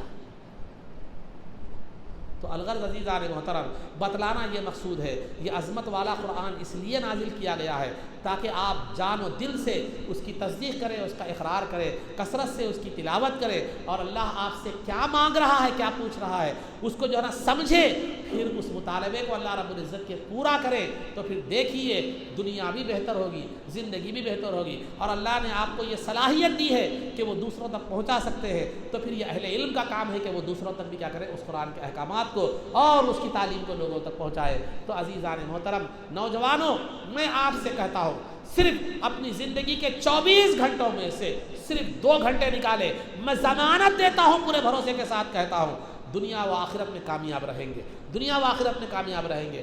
2 گھنٹے صرف، 1.25 گھنٹہ نماز کے لیے، 5 وقتہ نمازوں کے لیے 1.25 گھنٹہ، وہ بھی متفرق اوقات میں، اور 1.25 گھنٹہ تلاوت قرآن اور اس کو سمجھنے کے لیے، اور قرآن پڑھیے اور اس کو سمجھنے کی جو ہے نا کوشش کیجیے، تجوید سے پڑھیے اور اس کو سمجھنے کی کوشش کیجیے۔ یہ 2 گھنٹے نکالیے، اس کے بعد اپنی زندگی کو جو قرآن مطالبہ کرتا ہے اس انداز میں گزارنے کی کوشش کیجیے، پھر دنیا کی کوئی قوم آپ کو پست نہیں کر سکتی، دنیا کی کوئی قوم آپ کو نہیں ڈرا سکتی، دنیا کی کوئی قوم آپ کو نیچا نہیں دکھا سکتی، دنیا کی کوئی قوم آپ پر ظلم نہیں کر سکتی، کیونکہ آپ کے ساتھ وہ طاقت ہو جاتی ہے، آپ کے ساتھ وہ سنگت، وہ طاقت ہو جاتی ہے کہ دنیا کا کوئی نیوکلیئر بم بھی آپ کو کچھ بھی نہیں بگاڑ سکتا، دنیا چاہ کر بھی آپ کو ختم نہیں کر سکتی، دنیا چاہ کر بھی آپ کو برباد نہیں کر سکتی۔ اسی وجہ سے جو ہے نا علامہ اقبال نے کیا ہی بہترین بات کہی ہے کہ وہ معزز تھے زمانے میں مسلمان ہو کر، وہ معزز تھے زمانے میں مسلمان ہو کر، ہم ذلیل و خوار ہوئے تاریک قرآن ہو کر، قرآن کو چھوڑ دیا،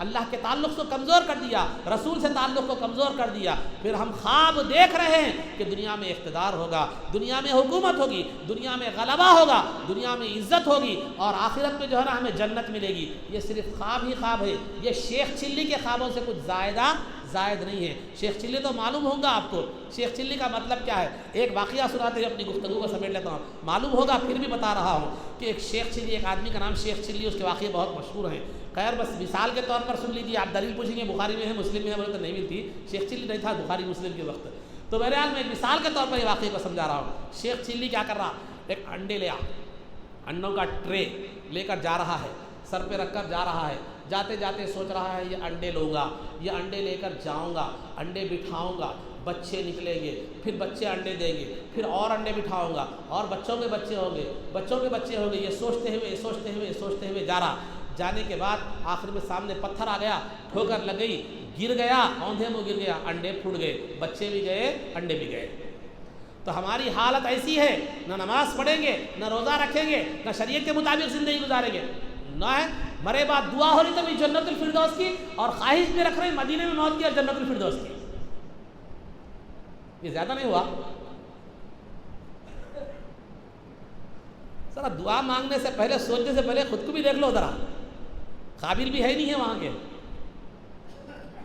اس کو اوور تھنکنگ بولتے ہیں۔ ہاں تو یہ جو ہے نا اتنا زیادہ نہیں سوچنا، کر کے سوچے تو پھر بھی شیخ چلی مت بنیے، پہلے سوچئے مت، انڈے لے جا کر بٹھائیے، اس پر محنت کیجئے، بچے پیدا ہو، پھر بڑھائیے، بڑھانے کے بعد خواب سوچئے، بڑھانے کے بعد خواب سوچئے، خالی لے جا کر چھوڑ رہے تو موت کا جو ٹھوکر لگ جائے گی تو پھر وہ سارے کے سارے خواب کیا ہو جائیں گے، چکنا چور ہو جائیں گے۔ پھر بعد میں کہے گا وَلَن يُؤَخِّرَ اللَّهُ نَفْسًا إِذَا جَاءَ أَجَلُهَا، کہ جو ہے نا قرآن کی آیت لا تلهكم أموالكم ولا أولادكم وأنفقوا مما رزقناكم من قبل أن يأتي أحدكم الموت فيقول رب لولا أخرتني إلى أجل قريب فأصدق وأكن من الصالحين۔ پھر بعد میں سوچیں گے پروردگار تھوڑی خواب دیکھنے میں زندگی گزر گئی، اب خبر میں بول رہے تھوڑی مہلت دیتا تو ایمان لاتا، نیک کام کرتا، پھر جنت کے قابل بنتا، تو پھر اللہ بولے گا وَلَن يُؤَخِّرَ اللَّهُ نَفْسًا إِذَا جَاءَ أَجَلُهَا۔ جب انسان کی موت کا وقت آتا ہے تو پھر ٹلتا نہیں، تیری زندگی کا جو موقع تھا ہم نے دیا تھا گزر گیا، اب پھر دوبارہ مہلت نہیں ملے گی، دوبارہ پھر تجھے زندگی نہیں دی جائے گی، پھر دوبارہ اصلاح کا موقع نہیں دیا جائے گا۔